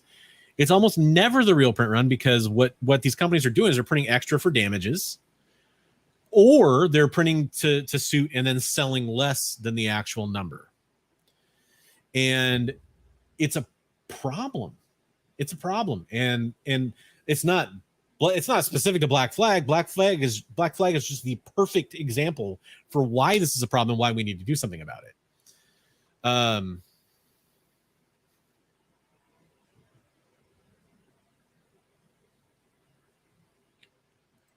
Oh, interesting. Yeah, the myth of rarity.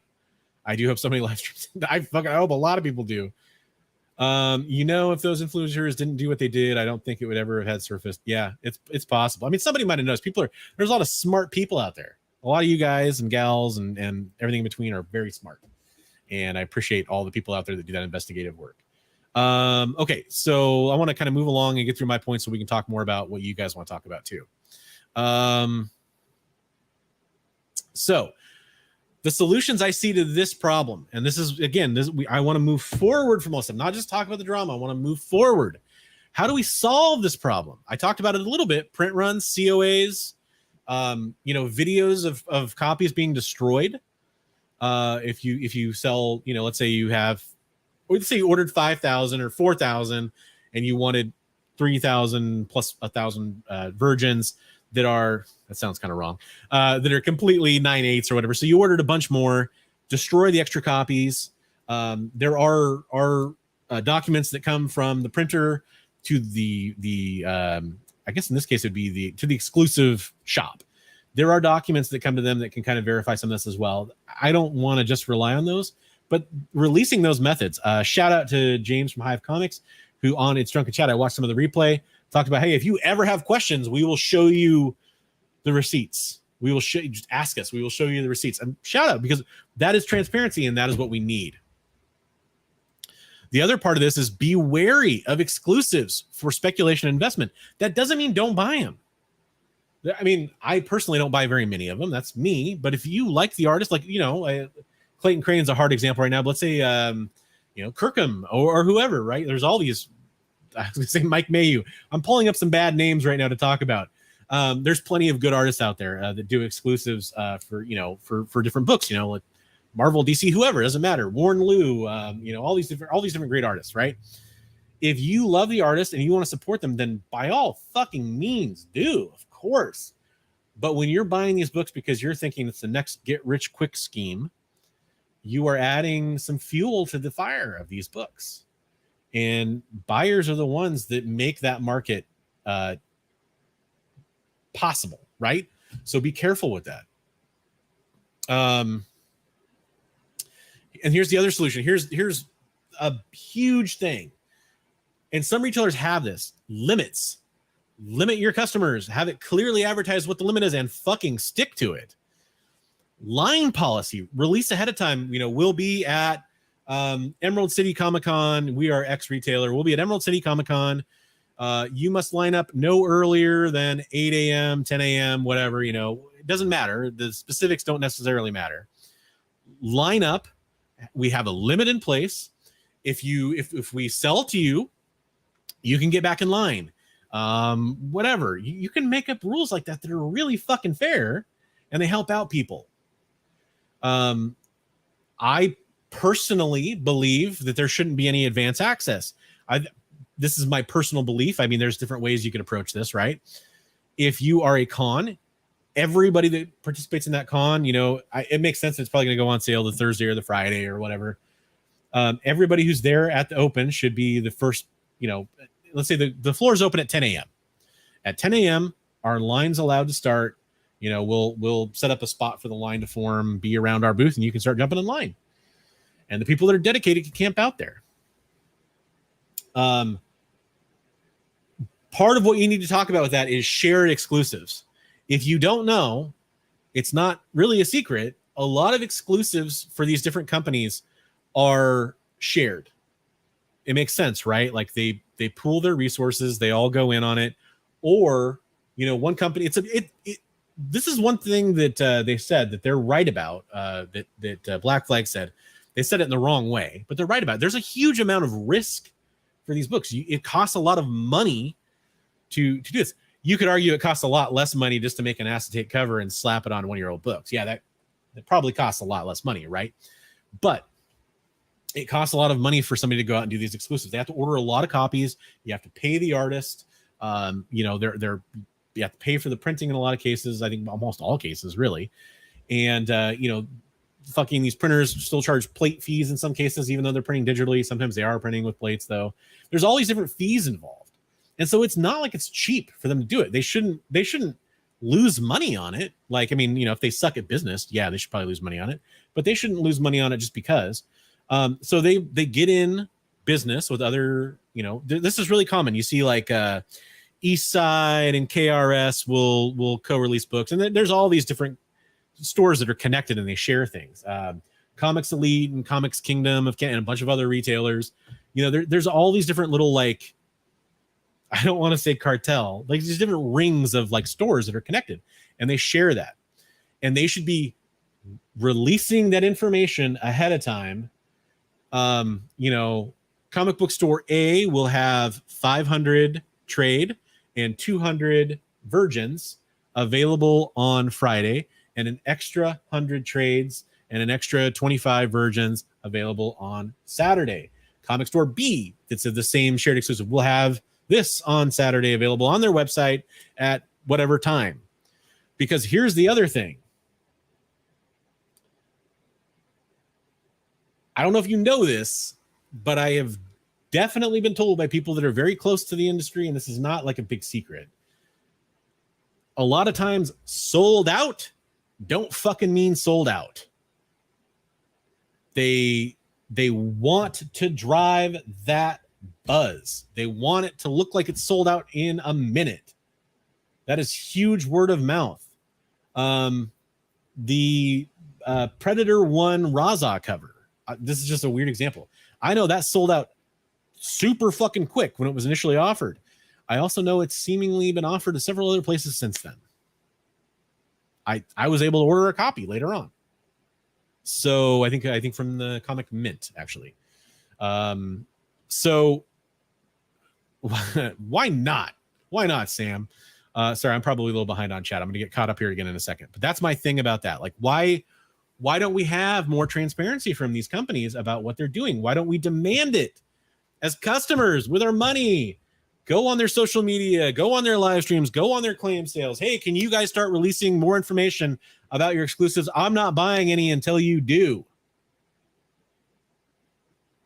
Why don't we do that? Now, you could argue we shouldn't have to do that. I get that. But we've covered this already. It's about money. They want to make money, don't you? Most of us do, right? I mean, some of us wish money didn't exist. That's a whole separate thing. But money is always involved. And so we need to show them that matters. Yeah, that's 100% Hellblazer. I know that's the other thing that James from Hive was talking about is they're looking into doing more numbered copies. I know Aaron Yeezy was on the same show. He was talking about Yeezy Yee. He was talking about a company in Germany. I can't remember the printer that they even just print in the line, space of 300, and they handwrite in one of 369 of 300 because every single copy that they don't do that to gets destroyed. So that way they don't have to worry about damages, right? And CGC does not ding you for the grade on that. We'll get to CGC, guys. Don't worry. They don't ding you on the grade for that because they know every copy. That's part of the production process for that book. So, and I'm sure CBCS is the same way.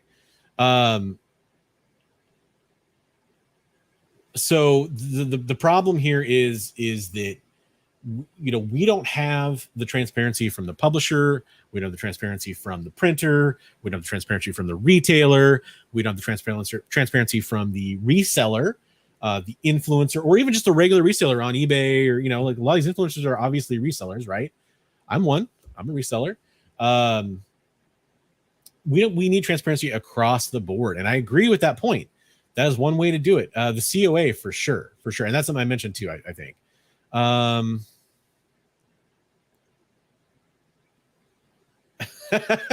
well, Keystone, welcome to the show, and welcome to WhatNot again. Like I'm probably going live on WhatNot later. You want a bold take? There you go. I probably am, because again, I don't hold them responsible for what happened. Doesn't mean I don't hold them accountable for some things later on, but dude, can we? That'd be cool. Figure says he has experience with the fine art world, and things like price fixing, collusion, shield bidding are common and legal. Yeah, with art, it's really weird, right? Because it's all like fine art. A lot of it's tax haven related, kind of, and it's fucking weird, man. Hey, that's another criticism I should put forward about WhatNot. When I know we moved on, but with the sellers on WhatNot, I put a poll up a while ago because it's something I was hearing a lot. Do you believe there are too many sellers on WhatNot? I think I said not enough or just the right amount. And like hundreds of people replied. This is about, I think, 6 to 8 weeks ago. And 72% or so of you guys said there's too many sellers on WhatNot. And what's the bar, right? Like, what's the bar for entry? What's the vetting process? I think these are other questions that should be, I'm gonna mention that because it's a criticism I hear all the time.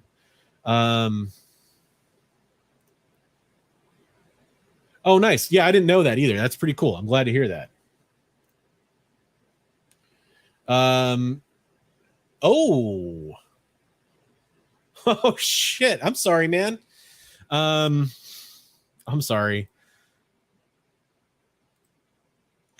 It's an interesting 300 bod, which great username, by the way. That's an interesting point. I put out the post, and I worry I'm alienating some of my audience, but it was funny. It was actually my wife who was like, you should do that. Like, yeah, you should. That's part of you. You should do that. Like, she encouraged it. And I was like, really? Like, you think that's a good idea? I should do that.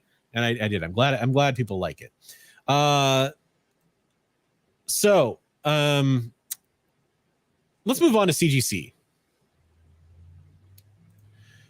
Again, let's move on to CGC. Here are the talking points. I'm going to take a water break. Okay, 80. I see 86, 84 people. We're losing people, and that's fine. I've been talking for a while. Here's my question. I mentioned it, and I didn't see anybody really talk about it. Does anybody want to talk about this stuff on the stream? Because I actually expected a lot of people being like, invite me in, invite me. I kind of expected some of that. Like when we had 110 people in here, I kind of thought I was going to get more of that. If you have a point that you'd like to make, and you have a working microphone or a phone or whatever, let me know. I can send you, I'll DM you the link to get in here if you want. If something you want to talk about, Gabby Chess. Again, this is a forum for us to talk about this and what we need to do. And I'm hoping that this kind of provides, for me at least, this will be my last video on the topic, talking about it. And I might make a meme if I'm really, really, really spicy or something like that. But unless new news comes up, I'm not really going to talk about this again. I was gonna say I'm happy you did too, but I have conflicted feelings about that. Hold on, let me make sure nobody's like trying to get a hold of me on Instagram to come in here. Okay, we're good. No, luckily people just want to watch and not talk. Right on, Skinnerverse. How's it going? Yeah, 100. I 100% understand. I 100% understand.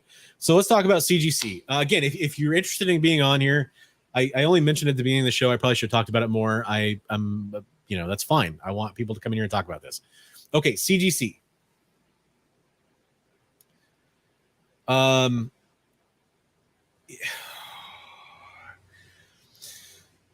Talk about a company that we've had problems with for a while. It's somewhat similar to WhatNot, like the perception and how people feel. There's a lot of people that are like, somebody said today, I'm not going to name their name or whatever. It's just somebody on my Instagram feed. Like, I don't grade my comics because I'm not a sucker.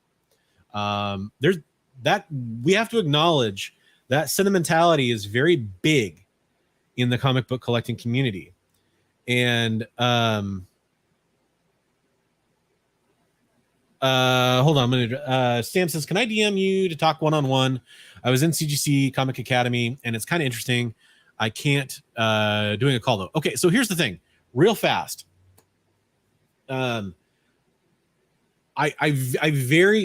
is the first part. This isn't directed to you, Sam. I very, very, very, very much appreciate all of you. I really do.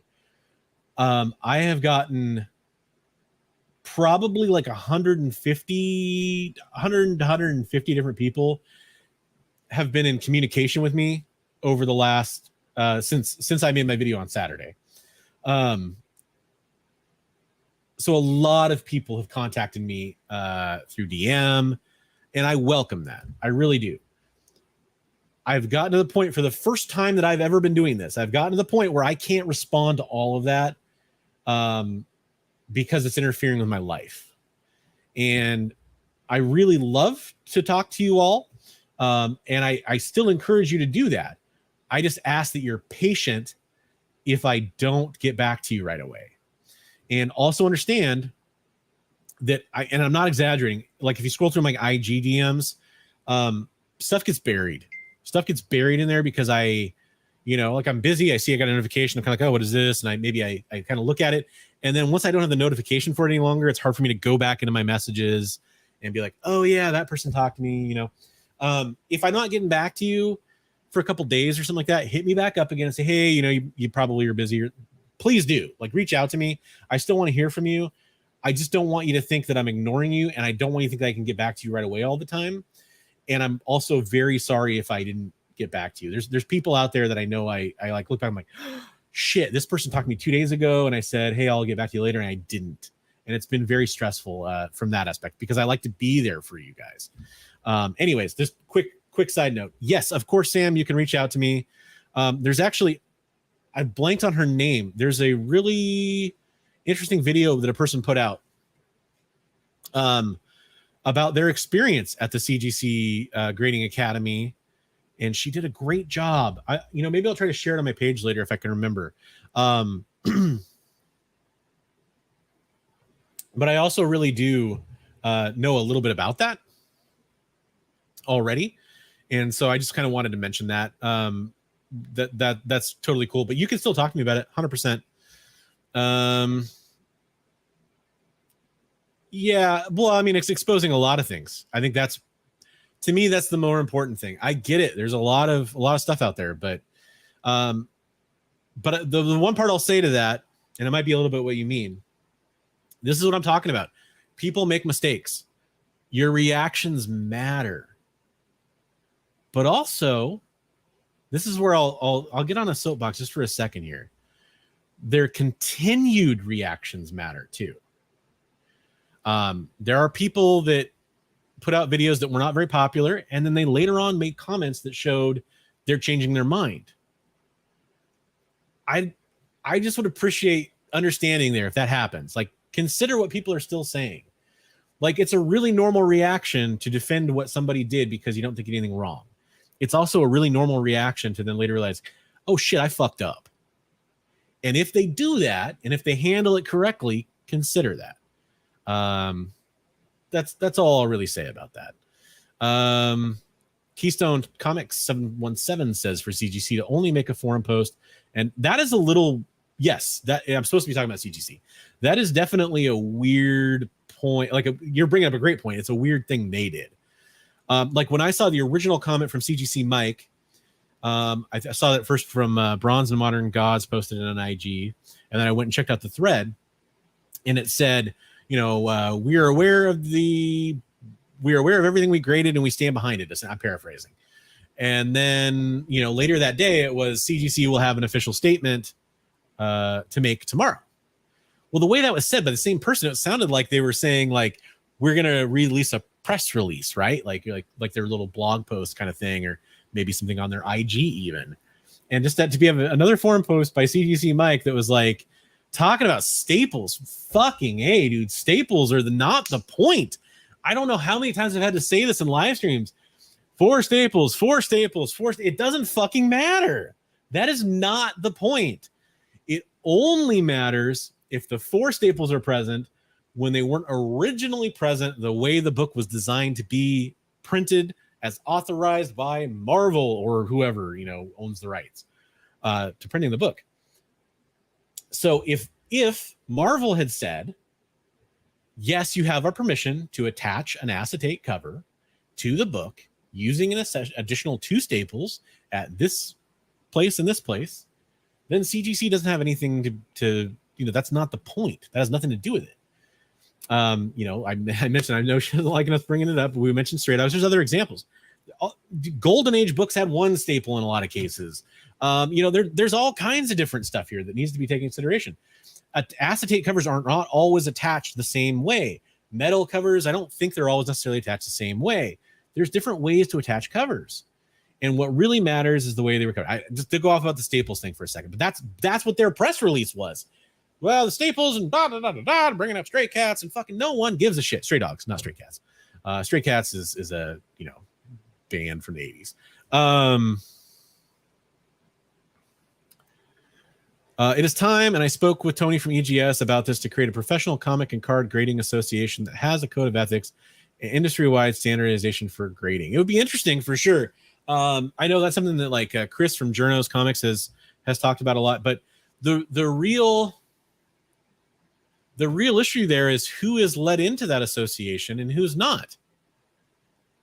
That matters, right? Like, it's cool to say like, oh, we'll get Overstreet and we'll get CGC and we'll get CBCS, but we don't want EGS.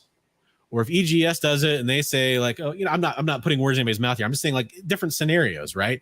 If they're like, well, we want to be the only grading company involved, and then we'll have this authority in comics and we'll have these social media influencers. That's something that's been brought up with all that before. Do you really want that? I don't know. You got to be careful who's let in and who isn't let into that association. That's probably why it hasn't happened yet, because if the association speaks up and they're talking about things about grading standards, and then Chris has even talked about, Journos has even talked about first appearances and all that kind of stuff, it gets interesting. But it is a fascinating idea. Ideally, it would also grow to have real oversight too. That sounds better.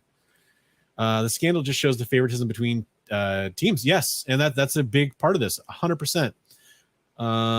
That's cool. I like that idea, Mark. Mark, you are much more of a collector of I don't want to say antiquities, but you know more about that kind of collectible side of markets, and I think that's very interesting. And I appreciate your insight for sure. People who don't care about grading comics need to know that there are other options to protect comics that offer the same and better protection. You don't have to get them graded. Yes, I'm in talks to talk about a product that is involved in that people know about. I'm just kind of being coy about it. There are other ways to do it too. Besides that, there are archival methods that are, that I use. There's lots of ways to do it. You don't need to do that, but there are options, by the way, for grading comics, not just because you want the protection, but also for value. A big reason I grade comics, I won't get on this too much, but a big reason I grade comics is because when I die and I pass my comic collection on to my family, it's much easier for them to look at this, Hulk 180 and a 3.5 and figure out what the value of that comic is than this beat up old Hulk comic that you go online, and like anybody who doesn't know about comics, they see prices from $200 to, whatever, right? Like that's a real argument for grading, but that's definitely a bigger deal. No, yeah, for sure. But I do want to talk to you. Collector P, huge shout out. Thank you very much for your $10 super chat. It does very much help my channel. I used to do like super chat prizes and giveaways. I kind of backed off from that because it was hard to keep giving away really cool shit. But I really appreciate it. I also really appreciate all my channel members. Thank you very much. You're keeping me going, and I appreciate what you do. Okay, we're talking a bit more about the association. Is it really a mistake, or is it just that they were caught in their hand in the cookie jar? Just something to think about. Yeah. Yeah, like, so one of the things with CGC, getting back to the points about CGC, here's what I'll say. Why are they not authenticating with Marvel when a brand new book comes in they've never seen before? And you know what? Maybe they are. Here's what I'm assuming. I'm assuming they didn't. I think that's a safe assumption. Why are they not like communicating with Marvel like, hey, is this real? Why are they not getting a list from Marvel? And maybe they are, but if they are, they're certainly not talking about it. Sure looks like they need one now. There should be authentication. Sorry,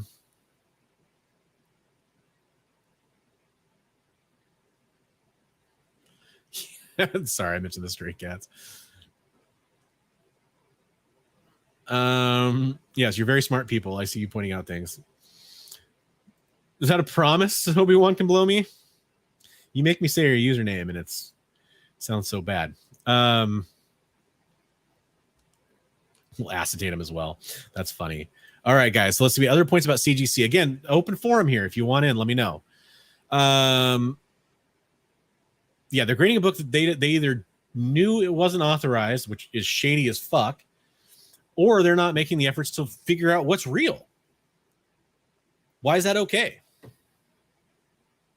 There's no due diligence that's being provided here from what we can tell. And they're standing behind what they did. And that's the weirdest fucking thing to me. Either they know something we don't, which I don't think is really true. I really don't. But either that, or they're so arrogant that they're not willing to admit they made a mistake. Or am I missing another option there? Like, what's the other option? That seems to be it. It just seems so wrong. And now it's thrown all of their grading into suspicion for people. Again, you know, we talked about it earlier in this stream. We now no longer know, because sorry, let me back up here. We only know about this situation with this book, or but a huge part of why we know about the situation in this book is because of what happened, because of the drama, part of the drama. And now we all look at this book and we're like, hey, there's something fucking fishy about this book anyway. In God we entrust, you know, like, you know, where's the barcode? Like, why isn't it different? Et cetera, et cetera, et cetera, right? So now we know the book's fucky. If we didn't know that, how would we know that CGC did the wrong thing? And there's a really good chance somebody would have, you know, stepped up and caught it. Maybe it had already happened and I just don't know about the post or whatever. So, but there's all these, you know, hundreds of thousands of other books. How do we know that they've graded them all correctly? We don't. Now it's called into question. And this is a big problem. And there are people that just say, fuck it, let's watch the world burn with CGC. I hated them anyway, and I'm going to keep hating them, and that's fine. But we got to know. We have to know. We're paid. Like I just saw a comment here. They're paid to grade and authenticate. Only half was done in this case. And there's even questions about the grading. You know, and I think those questions are answerable. But what the fuck? Why is a 9.8 so important? Let's talk about CGC for a second. Why are 9.8s held in such high regard? Why? This speaks to what I keep talking about. It's not just the organization and what they do. It's the power we give them. Everybody's obsessed with 9.8s. Why? Everybody's obsessed with using CGC over CBCS, or using CBCS over CGC, or not using either of them, using each. It doesn't matter. It's all fucking sports to people. We have to think for ourselves. It's okay to talk about our opinions. It's okay to get them out there. I chose CGC when I wanted to start grading a couple years ago. I chose them. They seemed like the option to me. I'm like, well, all these people seem to think they're really cool. People talk about them. They've got this track record. Steve Borak, who eventually obviously founded CBCS as well. All this stuff, all this lineage. The prices seem to be the best prices. They seem to hold the most retail value, or retain the most value. I chose them. I made that decision. I still, like, even after all this, like, if I was going to get a comic graded and I had to choose between CGC and CBCS, you don't have to, but if those are the two I'm looking at, man, I've got problems with CBCS too. I've got books that have been there for very close to a year now, just like a lot of people do at CGC. Their pressing is a year turnaround before your books even get back into the regular queue for moderns right now. Like, it's also a problem too. CBCS made a statement about this that I respect, and they fired back for like the first time ever. They never fucking did that. And I respect that they did that. That's good. We need to see more of that, right? We need to see more of that. It's really this nebulous thing here where CGC has a bug up their butt and can do whatever they want. That's how it comes across. Tell me I'm wrong. Tell me that it seems like anything other than that. They're a company that wants to make money. I don't have a problem with that. That's what companies are. And I really want them to do it the right way. Clearly, they don't want to. And how many books are going to get submitted to CGC this week? Is it less? Is it the same? Or is it more? What do you think? You think it's the same? Think it's more? It's less?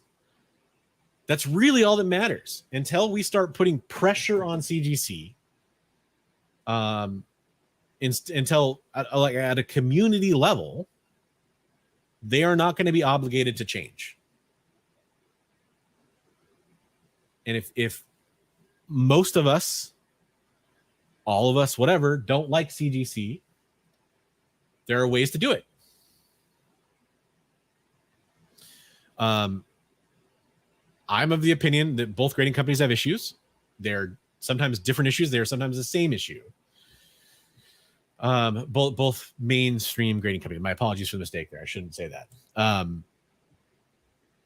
have said for a long time that I personally, with all the grading companies that are on the table, I would like to see at least one more come in with some kind of affiliation to an established organization, like an Overstreet. Now it's a little, Overstreet's getting into some stuff. It's a little bit different, right? They're one people I could see being involved in something like that. There's other sites out there too. I don't want to just single out Overstreet.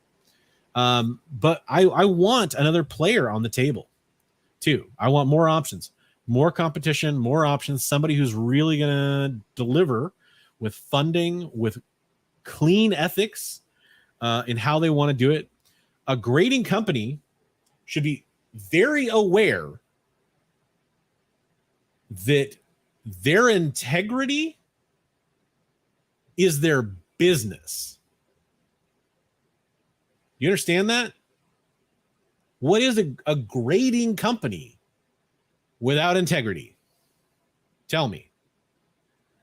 Why would anybody send any book into any company that, again, I'm not here to shit on companies. There's grading companies out there across collectibles, especially, that people make fun of. They are a punchline to jokes because there are questions about their integrity. There are big companies that those same people send books into that have integrity issues. Be vocal. Keep it up. A lot of you already have been. Be constructively critical of what you have problems with these companies. All right, I'm going to get caught up with chat here because I've been neglecting it for a while.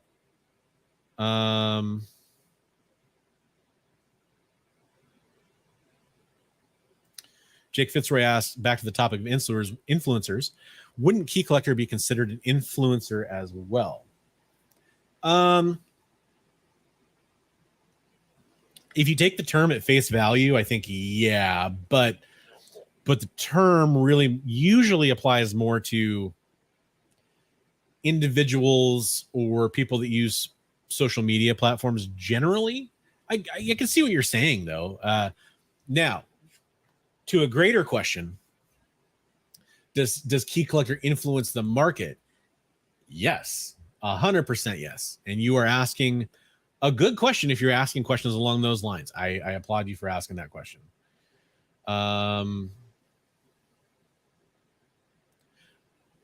That sounds cool, Mark. I'm in favor of the idea for sure. Boba Fett, it all goes to transparency. Grading companies should have employees who correspond with publishers to get correct information. We as the public should know that process. Agreed 100%. Obi-Wan can blow me. Says Key Collector is an app, not influencer. Yeah, that's kind of where I lie on that. But I mean, they do influence the market for sure. But when you talk about influencer, I think there's almost kind of a dropped. I think like the whole phrase social media influencer is usually what I think of when I think of that. And, I think that's kind of part of that for me. Your definition may vary. I have some graded CGC and CBCS comics, but I love my raw collection of Silver Age over all of them. That's totally fair. Totally fair. There's anybody who tells you as you as an individual collector, anybody who tells you you should slab your comics because X, Y, or Z, and anybody who tells you you should never slab your comics because of X, Y, and Z, that's just data. That's just information for you. You choose whether or not to believe those people. There are no slab snobs and there are slab snobs, and both are, I think, wrong.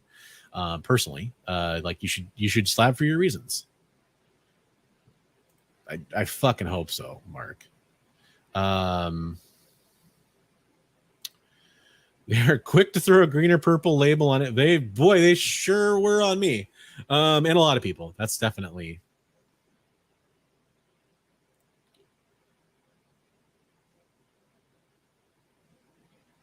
Yes, I don't know. Did I say that or did that come up somewhere else? Yeah, they're definitely not. Yeah. And they're not the parent company either. CGC could rip comics in half before they slab them, and people would still keep submitting comics. Some people probably would. But, just as much as it's on people that submit comics, it's on people who buy slabs. If there's no market, people won't do it. If there's a market, people will do it. You're voting with your dollars. Sam says CGC can't make this mistake. They have a huge comic database, and the comic book goes through three or four people before it grades. Yeah, absolutely. Fight the Good Fight says CGC will penalize you if you replace staples, but not if you add them. Well, they probably will penalize you in a lot of cases. Not this case, though. Kilted Corgi says Heritage has been playing games since the 80s. Yes. Oh, yeah. If you haven't looked into the Heritage Jim Halpern thing, there's some kick-ass investigative journalism on YouTube about it. And I'm sure other places too. Definitely go check that out. Yeah. Like, we really know it's a CGC 9A. Like, what does that mean? Exactly. That's the point.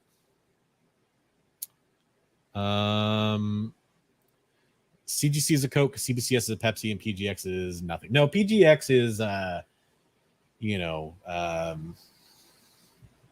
there's not really, I guess there's not really like there's knockoff sodas, but some of those knockoff sodas are better than the main ones. So it's kind of hard example. It's a good joke though. So even if it's not approved and Black Flag went forward anyways, sorry, I had a little computer issue there. Will we see other retailers do this and something more offensive gets put on the cover? For example, the misspelling and wrong flagpole. So this is a great question. Keystone, great question. Obviously, we don't know. It's a good question to ask, though. It's certainly going to look attractive, but then again, I think a lot of other retailers, I kind of imagine a lot of other retailers being like, when it comes to like seeing the backlash for this. So, I mean, if CGC stands behind it, it's going to encourage it a little bit. Oh, excuse me. But I also kind of wonder about people's reaction to it. It's because comic book grading and collecting has become tribal. Everybody picks a side and defends them no matter what. Just like politics, just like sports. And at least there are other options in grading. I don't talk politics on this channel. At least there are other options in grading when it comes. You have places like EGS, you have PGX. There are others. People don't tend to prefer those options, but there are other options, and I want even more options. But when it comes to the tribalism, you're 100% right. But that's almost everything now in our society. Collector P mentioned Coke and Pepsi, Apple and Android. Ford and Chevy is not a great example anymore, but that kind of stuff. And it is sports. It is grading versus non-graded. Marvel versus DC. And there are plenty of exceptions. There are plenty of people that like everything, or they like some of everything, or they are more critical than others, or they're less critical than others. But yeah, it's tribalism. There are three levels of the story before you get to the fucking sub basement. Yep, I agree. That would help. No, I don't blame you. Bubba Fit says he's very publicly pro CBCS, but I have reasons. I try to put the reasons out there when people ask. I was gonna see if you put your reasons below. Yeah, if you feel free to come on and talk about it. Maybe it's something. Maybe it's a roundtable discussion we could have at some point. Let's get to Brian Price's comments here. There are plenty of standards organizations to use as the guideline. I'm on ASMEs and SAE standards committees for hand tools. We have multiple member classes, producer, customers, consultants, etc. And that is a really good point. It does tend to gravitate towards things where the margin for error is more critical. There are, and I wonder how much of that. I don't know much about I know a little bit about those organizations from a research project I had to do as a data analyst. But I wonder how many, a lot of that stuff probably comes across because people don't want to get sued for having bolts that are out of spec or whatever, because then they could fail and hurt people, right? I wonder how much of that is in place because of money, just because of fear of lawsuits and stuff. Any tool company that wants to can have a member join, but each company only gets one vote, and each class can only make up to 50% of the total voting membership. Each class can only make up to 50% of the total vote. That's a pretty interesting model. I like that. Okay, I like that. I think that's a good point. And it's also proven to work. I think it did make people drop CGC enough to matter. Probably not. Yeah, that's kind of where I'm at. Yes. As all the companies remain private and siloed. Yes, private, siloed. And the other part of that, though, is the market doesn't react the way we want. Boba Fett says, I'm hearing good things about EGS. I'm slowly getting swayed. Yeah, I did an interview with Tony Trombetta from EGS. It's worth checking out on my site. And he's recently been on a couple other channels. He was on Comic Book Canon talking about his new slab. And then, yeah, PGX was the other name in there for sure. It feels like an unbalanced scale. I agree with that. Yeah, 100%. That would be a slabbing company. Yes, partial UV protection. We don't know the amount yet. And then actually, EGS already had slab protection on their cases as well, too. As long as people pay the most for CGC graded comics, they're not going anywhere. As long as people, yeah. And by the way, like from a really high in the sky perspective, looking at CGC and CBS personally for me, as far as their grading standards go and how consistent they are with them and how many mistakes they make, you could say like, oh, CGC makes way more mistakes. Yes, they also grade way more books. And so I'm going to look at that and I'm going to say, honestly, they seem very similar to me as far as grading goes. So when it comes to CGC versus CBCS, as one example, I really don't see why people pay less for CBCS slabs. One of my favorite ideas is here, you can have a free idea, is to buy a CBCS slab that looks great because you've looked at the book.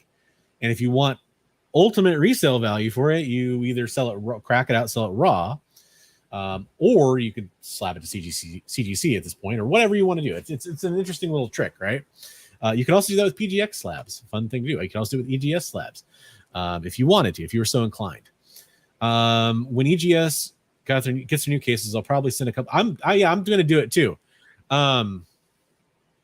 I'm going to do it too because I want to see the new case. I think, I want to get a couple custom labels. There's some books I like to display that way. I think it'll be kind of fun, and it'll be something to talk about on the channel. I don't know if we are going to get a more established company when it comes to grading than CGC. Like it or not, they're not more established. I just to clarify, just an established company with somebody coming in to lend them some credence. Either they're a name in another collectibles grading arena, for example, and they come into the market, that kind of thing. Somebody that brings some experience and some gravitas to their situation. It will be the same number of books being sent in. Mm-hmm. I kind of already went over it pretty much in depth, Mob. If you want to go back to the rewind, I don't want to beat a dead horse. We are getting dangerously close to beating dead horses as it is. As I said earlier in chat, they're still twitching though. The buyers, we get to speak with our wallets instead of empowering CGC, CBS. Perhaps invest our money elsewhere. Agreed. I'm switching to collecting. Well, there you go. That's where the real money is at. Anyway, there's some of those VHS types are going for a shit ton of money. Influencer, CGC, whatnot, Black Flag, too many topics. Yeah, that's true. I just wanted to get it all out there and get it done. What if Marvel comes out and says we did sign off on this comic? Yeah, there is a small chance of that. It'd be interesting. They could be convinced to do it because they might not want the black eye. They might not want to go after Black Flag. They might, excuse me again, I don't know. There's different reasons why they could do that, but it's possible. It'd be interesting. Okay. Well, I'm definitely far behind on chat for talking about RC Cola. Oh man. Epic burn. My point to my last post is what actions are people willing to take to make? Yes, exactly. That's it. There's so much pressure we can apply. And I think we need to apply it, but also, think about the companies you buy slabs from that are pre-done. If you want those, and I don't think there's anything wrong with wanting a slab comic book, put the pressure on them. Like, hey, I don't want to use CGC while they're doing this. I want to use CBCS. I want to use this service. I want to use that service. Feel free to put that pressure on them too. That's another way we can do it. As far as I know, that's the case. I used to watch Comic Tom and Gem Men a lot. Too many spec nonsense to try to change what they were selling out at the. Sorry, too many spec nonsense to try. Too many spec nonsense to try to change what they were selling at that time. Okay, sorry, that took me a while to get through. After that, I just listened to myself on what I really want in my collection, even if it's not a key book. And by the way, to address part of your point,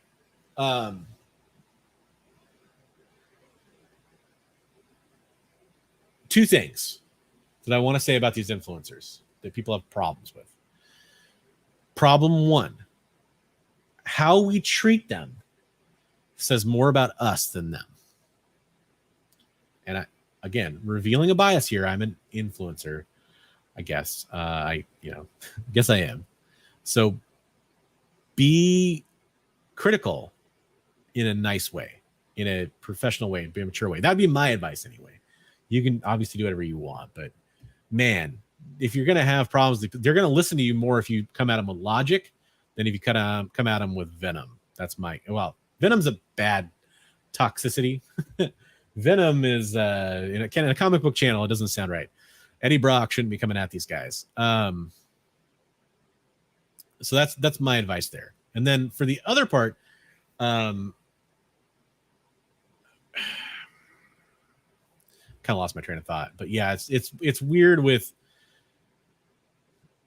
following those and trying to get them for spec. This is kind of what I was going to say. So with getting into the spec part of those guys, a lot of it is so easy, guys. Like, oh, is Nova 1 a good book to go buy? Because fucking Kevin Feige's talked about Nova like 50 times. Yeah, probably a real good book to go buy. I by the way, I appreciate the deep dives that people do. I appreciate the deep dives that people do where it's like, man, I think I'm onto something here because we saw this in this movie, and we saw this in this movie, and if you read this comic book from 1974 and you add it with this comic book from 1986, this character appeared here. Boy, that character's probably going to appear in that. That kind of shit is awesome. I love that kind of stuff. I still watch that kind of content.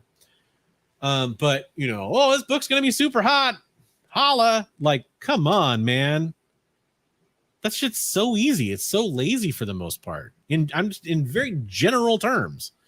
I don't understand why people are still so attracted to it. Like Vintage Gizmos was saying here, you can make your own decisions and listen to what you want to buy. And also think about a great interview I watched on, I think it was I'm probably getting the channel name Small Town Collectibles. Is that the channel? I'm sorry if I got that wrong. Jack DeMaio, aka Mr. Bolo, was on that channel, and one of the things he was talking about is looking at market trends and not looking at what's hot. Look at why it's hot. You know, one of the things he was talking about is how he perceived, like, he thought some of the stuff like the 80s properties like G.I. Joe and stuff was going to heat up, and it had been dead for a long time. Like, people don't remember. Their G.I. Joe books now, some of them sell for some good money. Dude, G.I. Joe books for a long time, you could just, they were trash. People didn't care about them at all. And a lot of the issues in the run still are, even though I think they're awesome. G.I. Joe 2 was more valuable than G.I. Joe 1 for a long time, by the way. It's kind of another little fun fact. But yeah, that stuff came to true. Like, and now it's down a little bit now because, you know, Snake Eyes movie didn't do too well and all that kind of stuff. But it'll be back. So use your own mind when it comes to spec is my advice there. All right, cool. It's good to know. Thoughts on influencers standing up for Black Flag or other influencers that supposedly cut in line. Should influencers not resell the copies they bought? It is technically a bootleg book. Okay, sorry.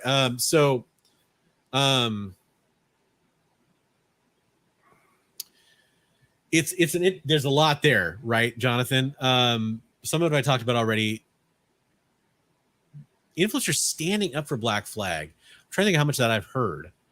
Standing up for Black Flag. There's probably some of it, especially early on.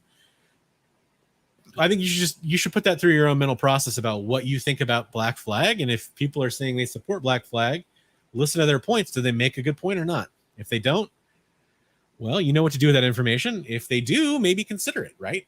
I personally don't see what the good points would be right now, but maybe there is one. Supposedly cut, and that the supposedly cut in line thing, like, I'll address that real fast. The cut in line thing. I have personally talked to people that were in line.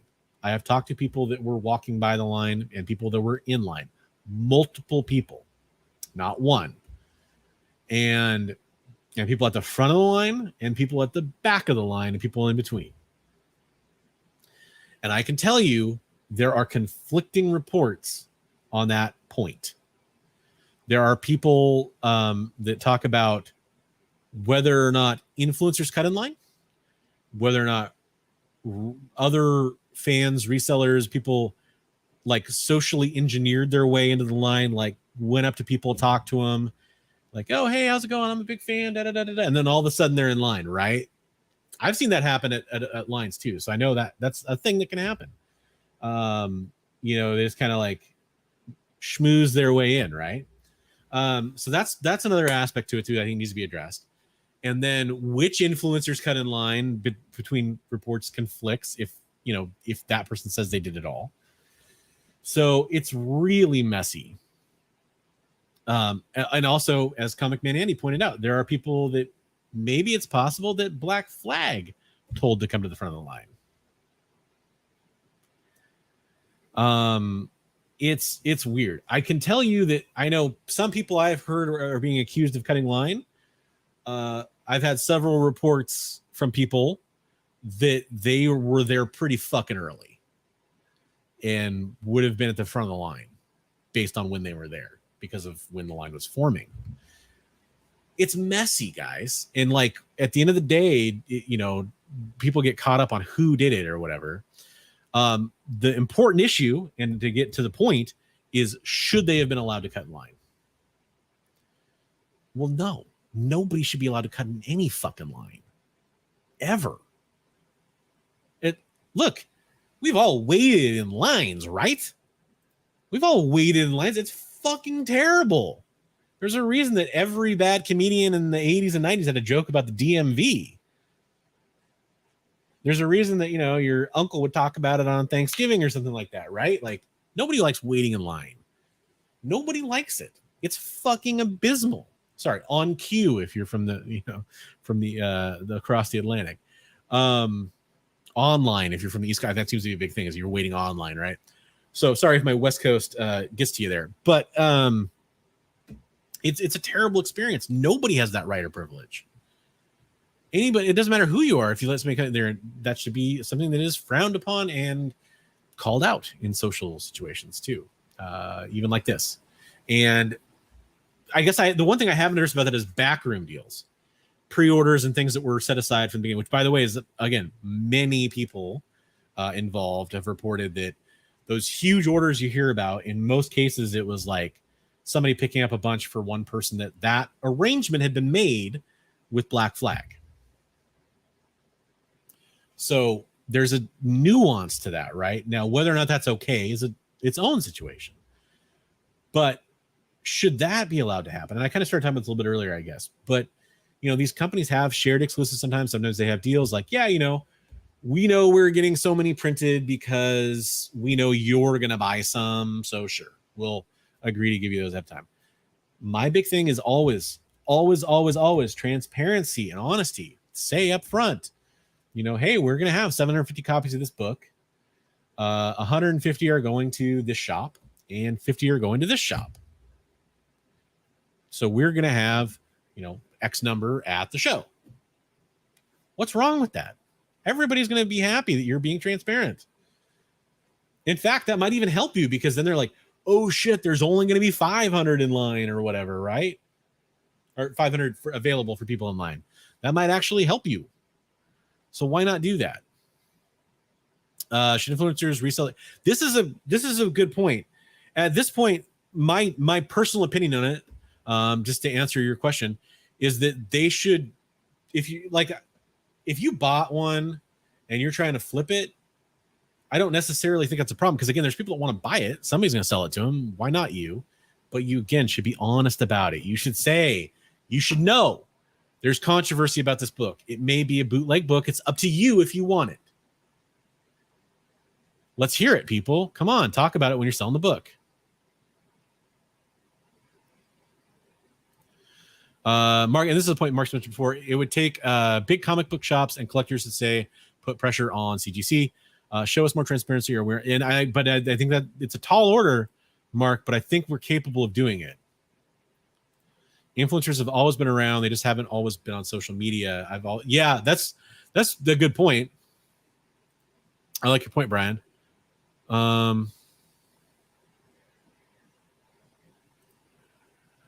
Thought Torpedo Comics did say that they thought the leadership around grading. Oh, that's interesting. I'm glad to see that. Daniel says, I think it makes sense for them to all stand up for each other because they're all in the same industry, and it's important for them to maintain a friendly relationship. It's a good point. I don't disagree, Daniel. So I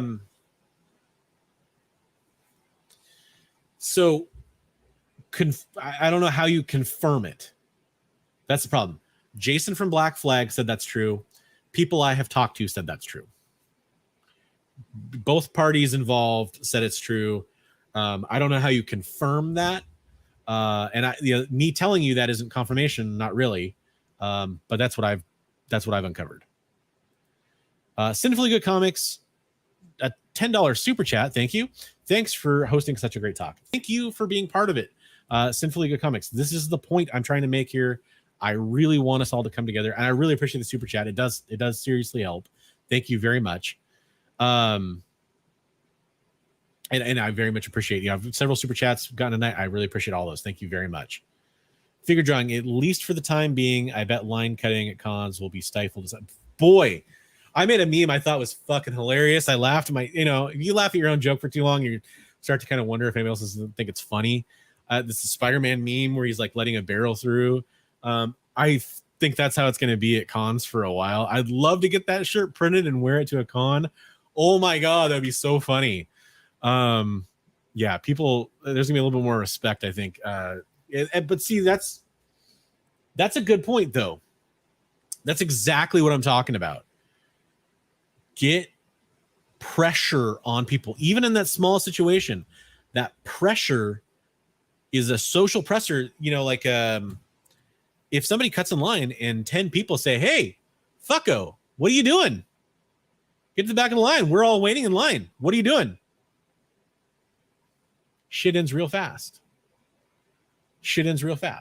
Daniel says, so the books were picked up in the hotel room and not in front of the line. And Black Flag told everyone they would have 500 at the booth. That would have avoided at least the influence. Yeah, it would have avoided a lot of drama on their part. On pretty much everybody's part, really. And now the question you could make is that ethical? And I think it's ethical. I think it's ethical if it's disclosed. We're making 1,000 copies, 200 are spoken for. Check out this store and this seller for these books. We're going to have 800 available. There's nothing hard about that. There's nothing bad about that. I don't understand the problem. So for sure, I agree. Nice. I'm glad it worked. It's kind of like the Pressable Defects had the shirt reseller influencer, like that's the other dude. We don't even talk about that, I guess, but the line Black Flag solution, guys, we hear you.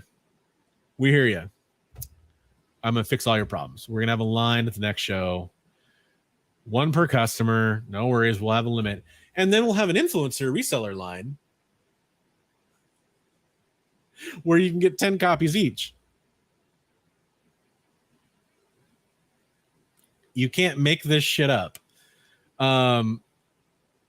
Yeah, weird. I wanted to buy more than one copy, and all of a sudden I'm a reseller. All of a sudden I'm an influencer. Like, it'd be so fucking funny to watch that and to see two lines of people, like, 150 people in one line and like 2 people on the other line, and they're kind of like looking around like, why are we in this line? It'd be so great. It'd be good. It's comedy gold, guys.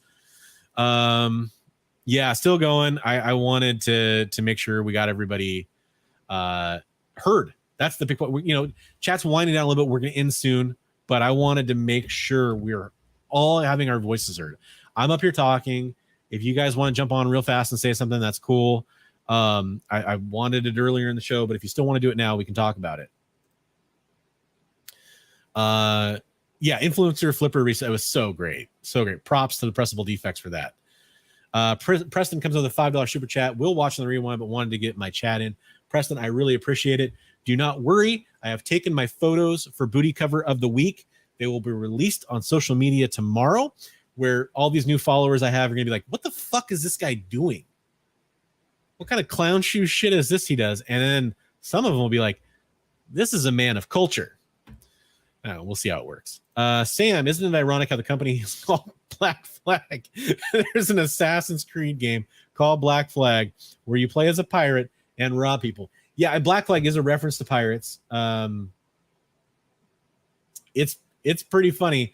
I will tell you, my original thumbnail that I was going to have for my video on Saturday, I did do a little bit of a pirate thing, and I was like, oh shit. This, because at the time, I made that video. I think I made it very late Friday night, and I hadn't seen Drunken Chat because I had that power outage. And so I didn't know a lot of people were kind of already starting to talk about it. And then I think a lot of people, that was maybe their first video they saw about it, or they saw White Shadows. video, and it started getting the ball rolling. But I didn't, I hadn't seen Black Flag's video response because that came up on Sunday. So I didn't want to like blast the company too much. I'm pretty careful. I don't, you're probably realizing I don't want to blast anybody like undeservedly so, right? So that was, I almost did that, but it would have been pretty funny in retrospect. Daniel says maybe sometimes people aren't willing to call someone out who cuts the line, especially yes, and that is and that's part of the point I wanted to make earlier when I talked about what is the power we give influencers. And where I'm at in the world, there is certainly a group of people that, like, if you ask a question of a group, most of the guys in my area will not be the person to raise their hand to answer the question, even if they know the answer and it'll move the meeting or class or whatever forward. They don't want to be seen. They don't want to speak up. They're introverts, whatever. I get it. But as wrong as it is for somebody to do something, and it's by far the wronger action, right? If they did that, it's also wrong to stand by and not do anything, especially for your own sake. As the famously bad tattoo says, no regrets, right? Like, don't regret yourself in the morning. Like, people that got fucked over in that line, don't be there, the next day going like, why didn't I say something? And we all have regrets. We all have things we wish we would have done differently, but don't let people take advantage of you if you can avoid it. It's not always possible, but if you can avoid it, don't allow them to. It's one of the things that'll help. Now, of course, you have to be safe too, right? Like, there's all kinds of concerns. It's a world we live in where people can do things, but maybe talk about it. Hey, should we talk to these guys? Like, they just cut in line. Did you guys see that? Get people involved, right? That social pressure can be a big deal, especially, I'd like to think, especially at a Comic-Con, especially when you're talking to like a pseudo public figure. Imagine people trying to prove that they're an influencer, but I have 201 users. That's funny you say that. Full disclosure, a big part of what I'm all about. I submitted a press badge request to a couple conventions recently. Well, actually, no, I only submitted to one because it was funny too. One of the things on their site was like, if you have 200 views on your YouTube page, you're not press. It was pretty funny. And I hit up, I'll just say, I was Rose City Comic-Con. And I think, like, do I qualify as press? Like, I'm looking at their page. I'm like, I think I do. And it'd be really cool to go and not be like restricted on going, right? So I thought, yeah. And that's an influencer thing, right? Like, but if I go there and I cover stuff at the con, if I make video coverage of it and I talk about it and I get the word out, like, is that a good thing or not? Right? Like, that's a question. Their press badges don't allow you to skip lines or anything like that, by the way. There's like a VIP thing you can do there, which is true at most cons, where you get like one line skip, I think, but you got to pay a lot of money for it. Anyways, so I thought that was really funny that they said that on their website, and judging by their criteria, I was like, okay, I feel comfortable submitting for this. I missed this comment, I think, and I want to make sure I mention it. I love this. I try to bring transparency with everything I do in comics. The industry needs more discussions like this. And I appreciate that, because that is literally what I'm all about. Again, love of comics, number one. Love of comics and having fun, number one. And number two is the integrity, honesty, transparency. I try very hard to do that. It's how I'm built. I'm also built with too much extra weight, but my inner being, that's how I'm built. And I don't like seeing a lack of it. And I will talk about it at every chance I can.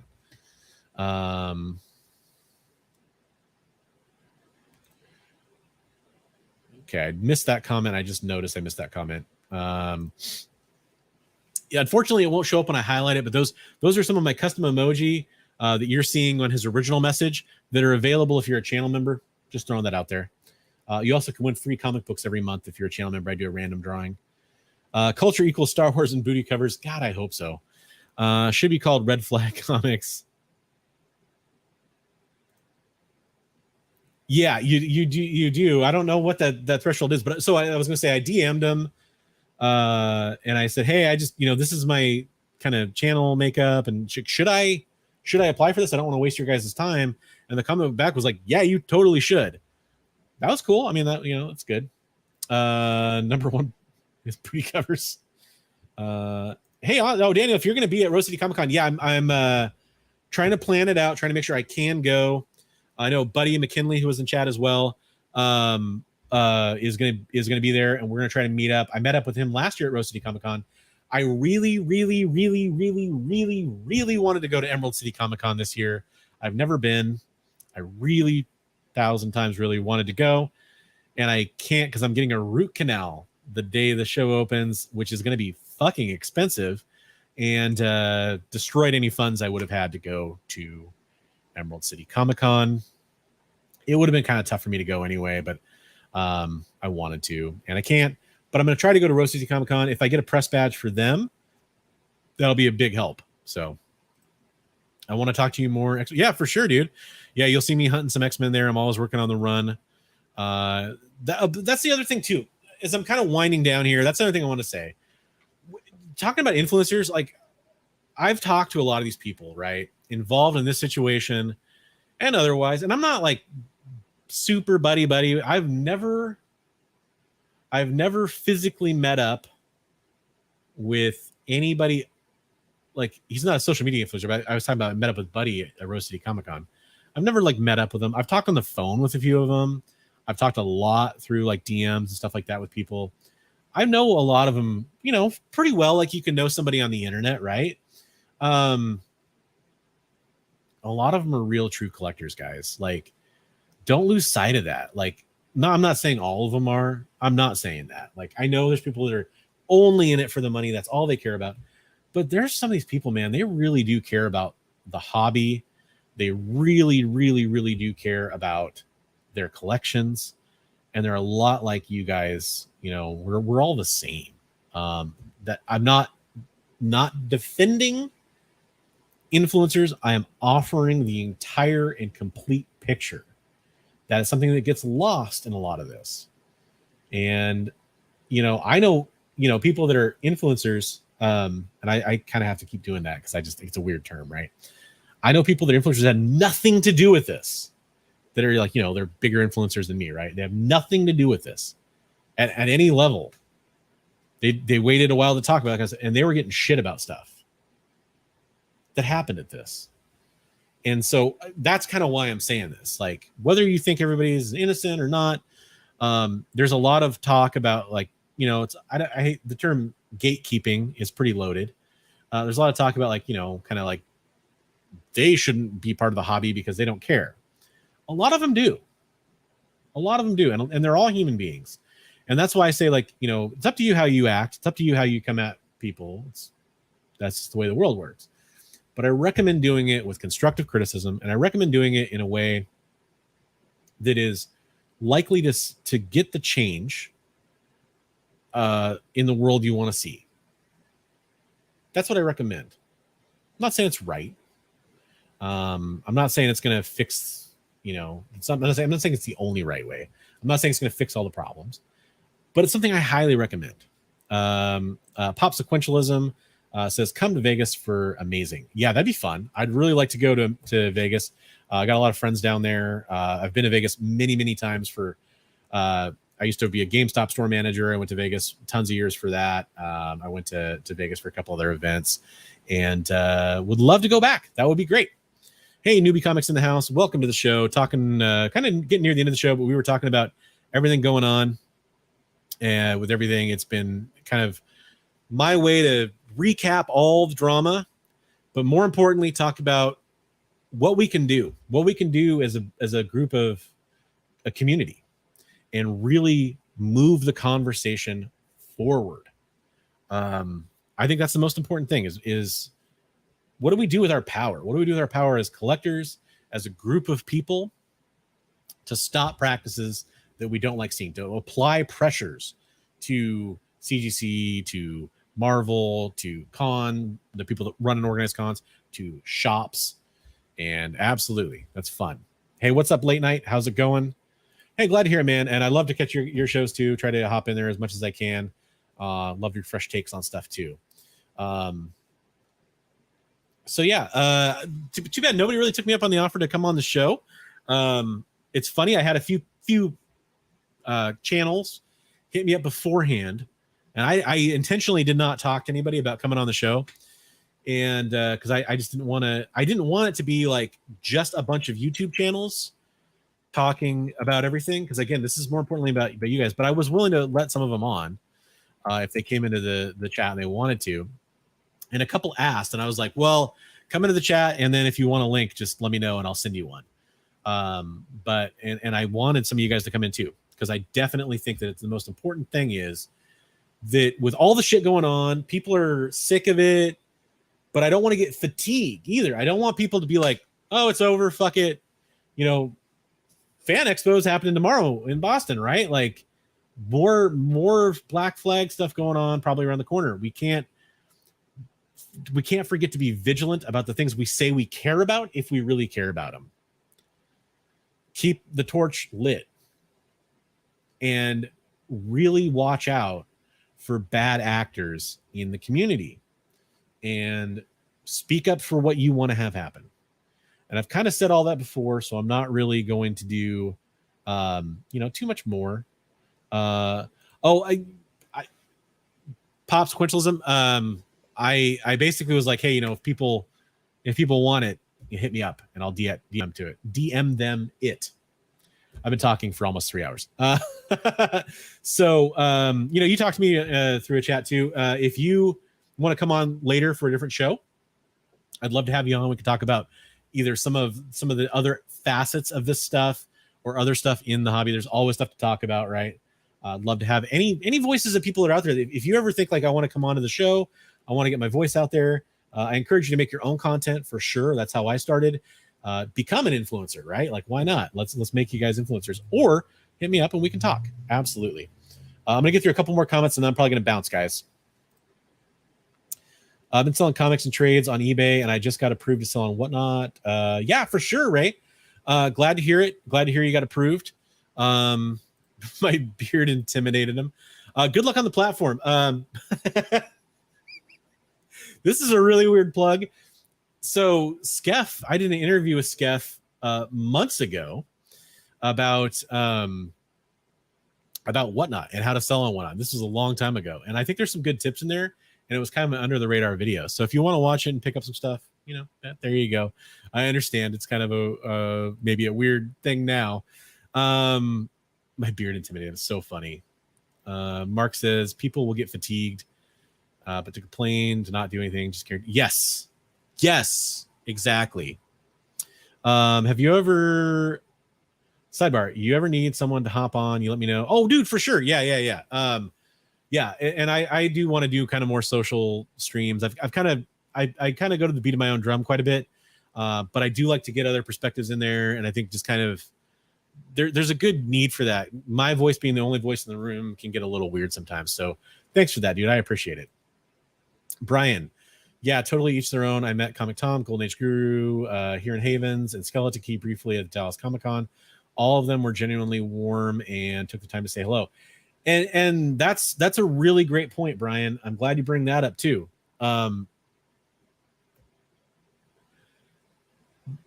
People love celebrity in this culture, and I don't understand it at times. Like, I'm really good at separating celebrity from their status and what they do, like for actors, for artists, that kind of stuff, musical artists, that kind of thing. Even creators in the comic industry. I might not agree with them, might not agree with their politics, but I do appreciate the work they do. And I can separate that. People seem really bad at that in general. That people want to combine the person with their work. And some people are really big fans of these people.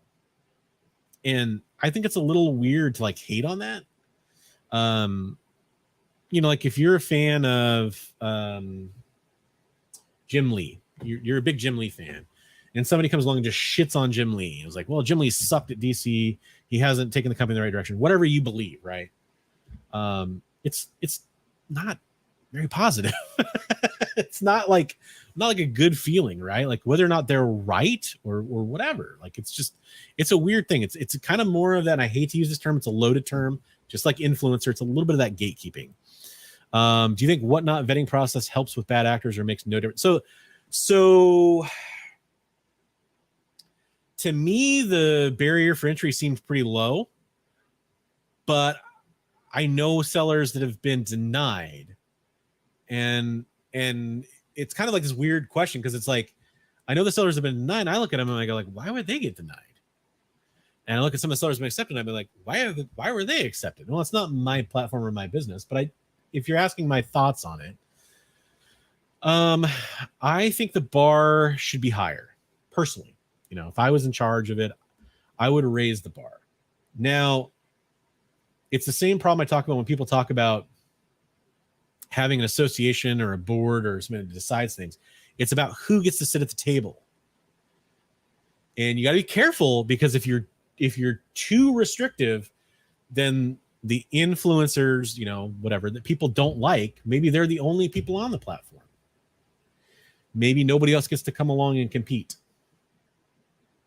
It's tough. It's a tough balance. And I respect that they have to walk that balance.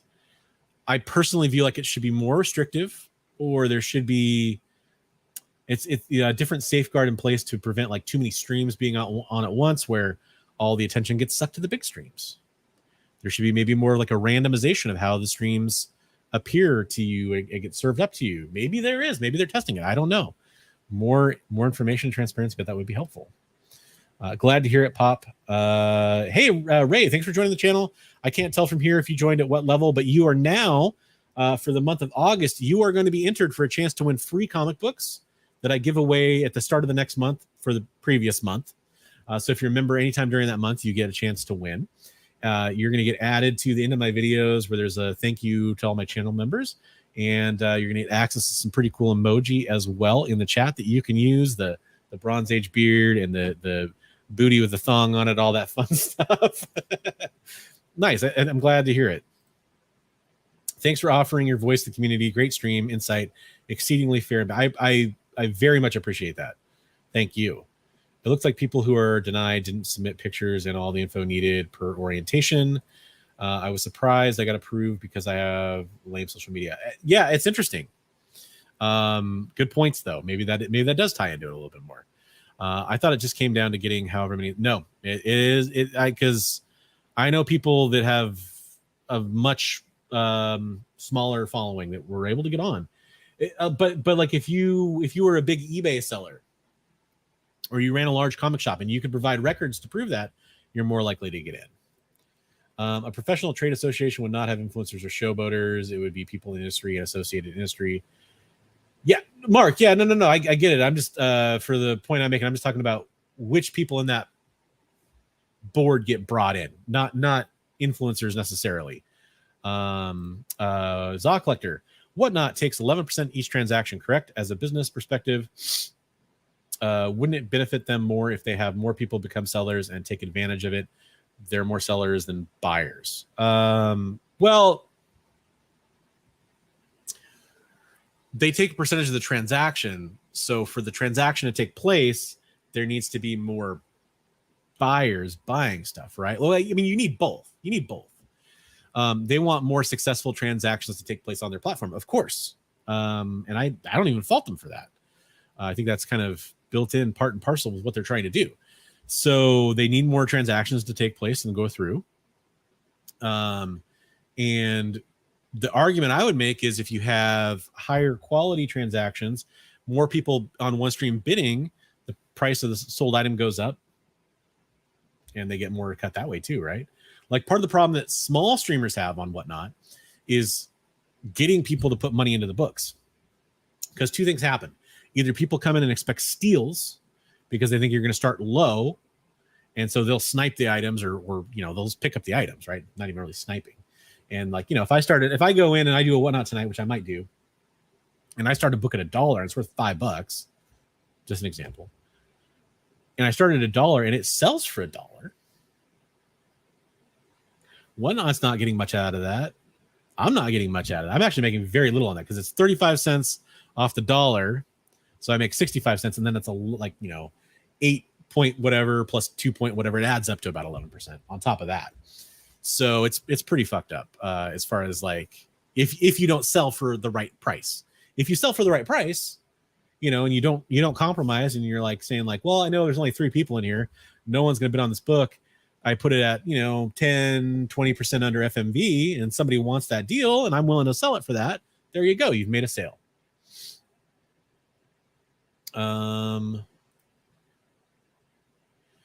Yeah, I've heard that too. I mean, it's kind of hard to say definitively, but that's definitely a perception. Comic Tom, as an example, could be a member probably, but would never be on the committees or boards, in my imagining at least. I don't know. I mean, in what you're outlaying, like, why would he need to be a member at all? I thought they let anyone on. No, there is a restrictive process. Yeah, I was just denying my pictures were kind of lazy. I just need, yeah, and that's the thing is you can resubmit, right? So we can, I can definitely help you talk you through the process too. Yeah, that's true. A lot of sellers buy as much as they sell. I have noticed more sellers just buying each other. Yes, I've noticed that too, for sure. Psychotron in the house. I would like to one day have a WhatNot store. And would you recommend doing it to prepare? What would you recommend doing to prepare for that now that you have your own and have experience? That's a tough question as far as I know you pretty well, Psychotron. So let's talk offline about that a little bit. 58. Was there 58 people in here? Hi, CLG Comics. I'm sorry, I don't know what you meant by that. Did I don't know if I was talking about something. I'm sorry if I didn't quite get the reference. Reef the Sea Forever. How's it going? There are some good deals. Yeah, you can get some good deals for sure. So PS Bronze sent me a package. UPS charged me too much. I didn't fight it, but Bronze did. And I got a check today for, hey, awesome. I'm glad to hear that, dude. That was a total fuck up, not on WhatNot. That was a total fuck up with customs and Canada and UPS. And I'm really glad to hear that you got your money back from that, dude. That was something that had been weighing on me for a while. If you sell on WhatNot, sell it for what you want. You sell it for what you want to said you sold it and get mad if you sold it for $1. Yeah, I think I know what you're saying. Yes, yeah. I get you. 58 cents. Totally, CLG. Hey, what's up, dude? Pocan Joe. Dude, Pocan Joe is another dude. Talking about entertaining channel. Go check out Pocan Joe. He's an entertaining channel. Really worth it. He did a really fucking funny video about this whole thing. You should check it out. Much loved, Pocan Joe. I'm glad to hear that. I'm glad to hear that you ended up happy on that one, Sicko. I'd been meaning to. I have some stuff held for you. I've been meaning to kind of send you some extra stuff and to make up for that. But I'm glad you got a check for that. Let's talk a little bit later about that and see. I want to make sure you got everything you need out of that, dude. And if not, we'll take care of you. Okay. All right, guys. So we're winding down on the viewers, and I really appreciate you guys being here. I never, ever ask people to like and subscribe. I don't do it. Occasionally I mention that because it's a philosophy that is important to me. I do appreciate channel memberships. I do appreciate super chats. But what I really appreciate more than anything else is if you're watching this on the rewind, leave a comment. Yeah, it boosts engagement. I seriously don't give a fuck about that. If I don't ask you to like and subscribe, I don't care about your engagement with my video. But what I do care is your real engagement in this discussion. I care about that. Leave a comment. If you like the discussion on this video or my channel, share my channel. Get somebody else involved in it. Let's if you think this is important, let's share it out there so people can see it. Yes, that would benefit me. Of course it would. Hopefully it also benefits the community. All right, guys. So I'm going to sign off. I really appreciate everybody that was part of this conversation tonight. Even if you were sitting there watching it and absorbing it and listening, that's important. I appreciate everybody who contributed in the comment section. I appreciate everybody who's gotten in touch with me over the last few days about stuff, kind of like trying to keep me up on the news or trying to reveal stuff to me. All that is very useful information. I appreciate everybody in my Discord server. There is a link to the Discord server down below if you want to go on there and talk about stuff. It's a great place to hang out, and we can talk more about this situation. You can see some of my investigation and talking about stuff kind of outlined in there as well from this whole situation. And there's all kinds of stuff you can talk about in there too. So thanks so much for watching. I'll catch you all in the next video. I'll try to do this live. It's going to really be hard. But I want to remind you, as always, hey, hey, hey, hey.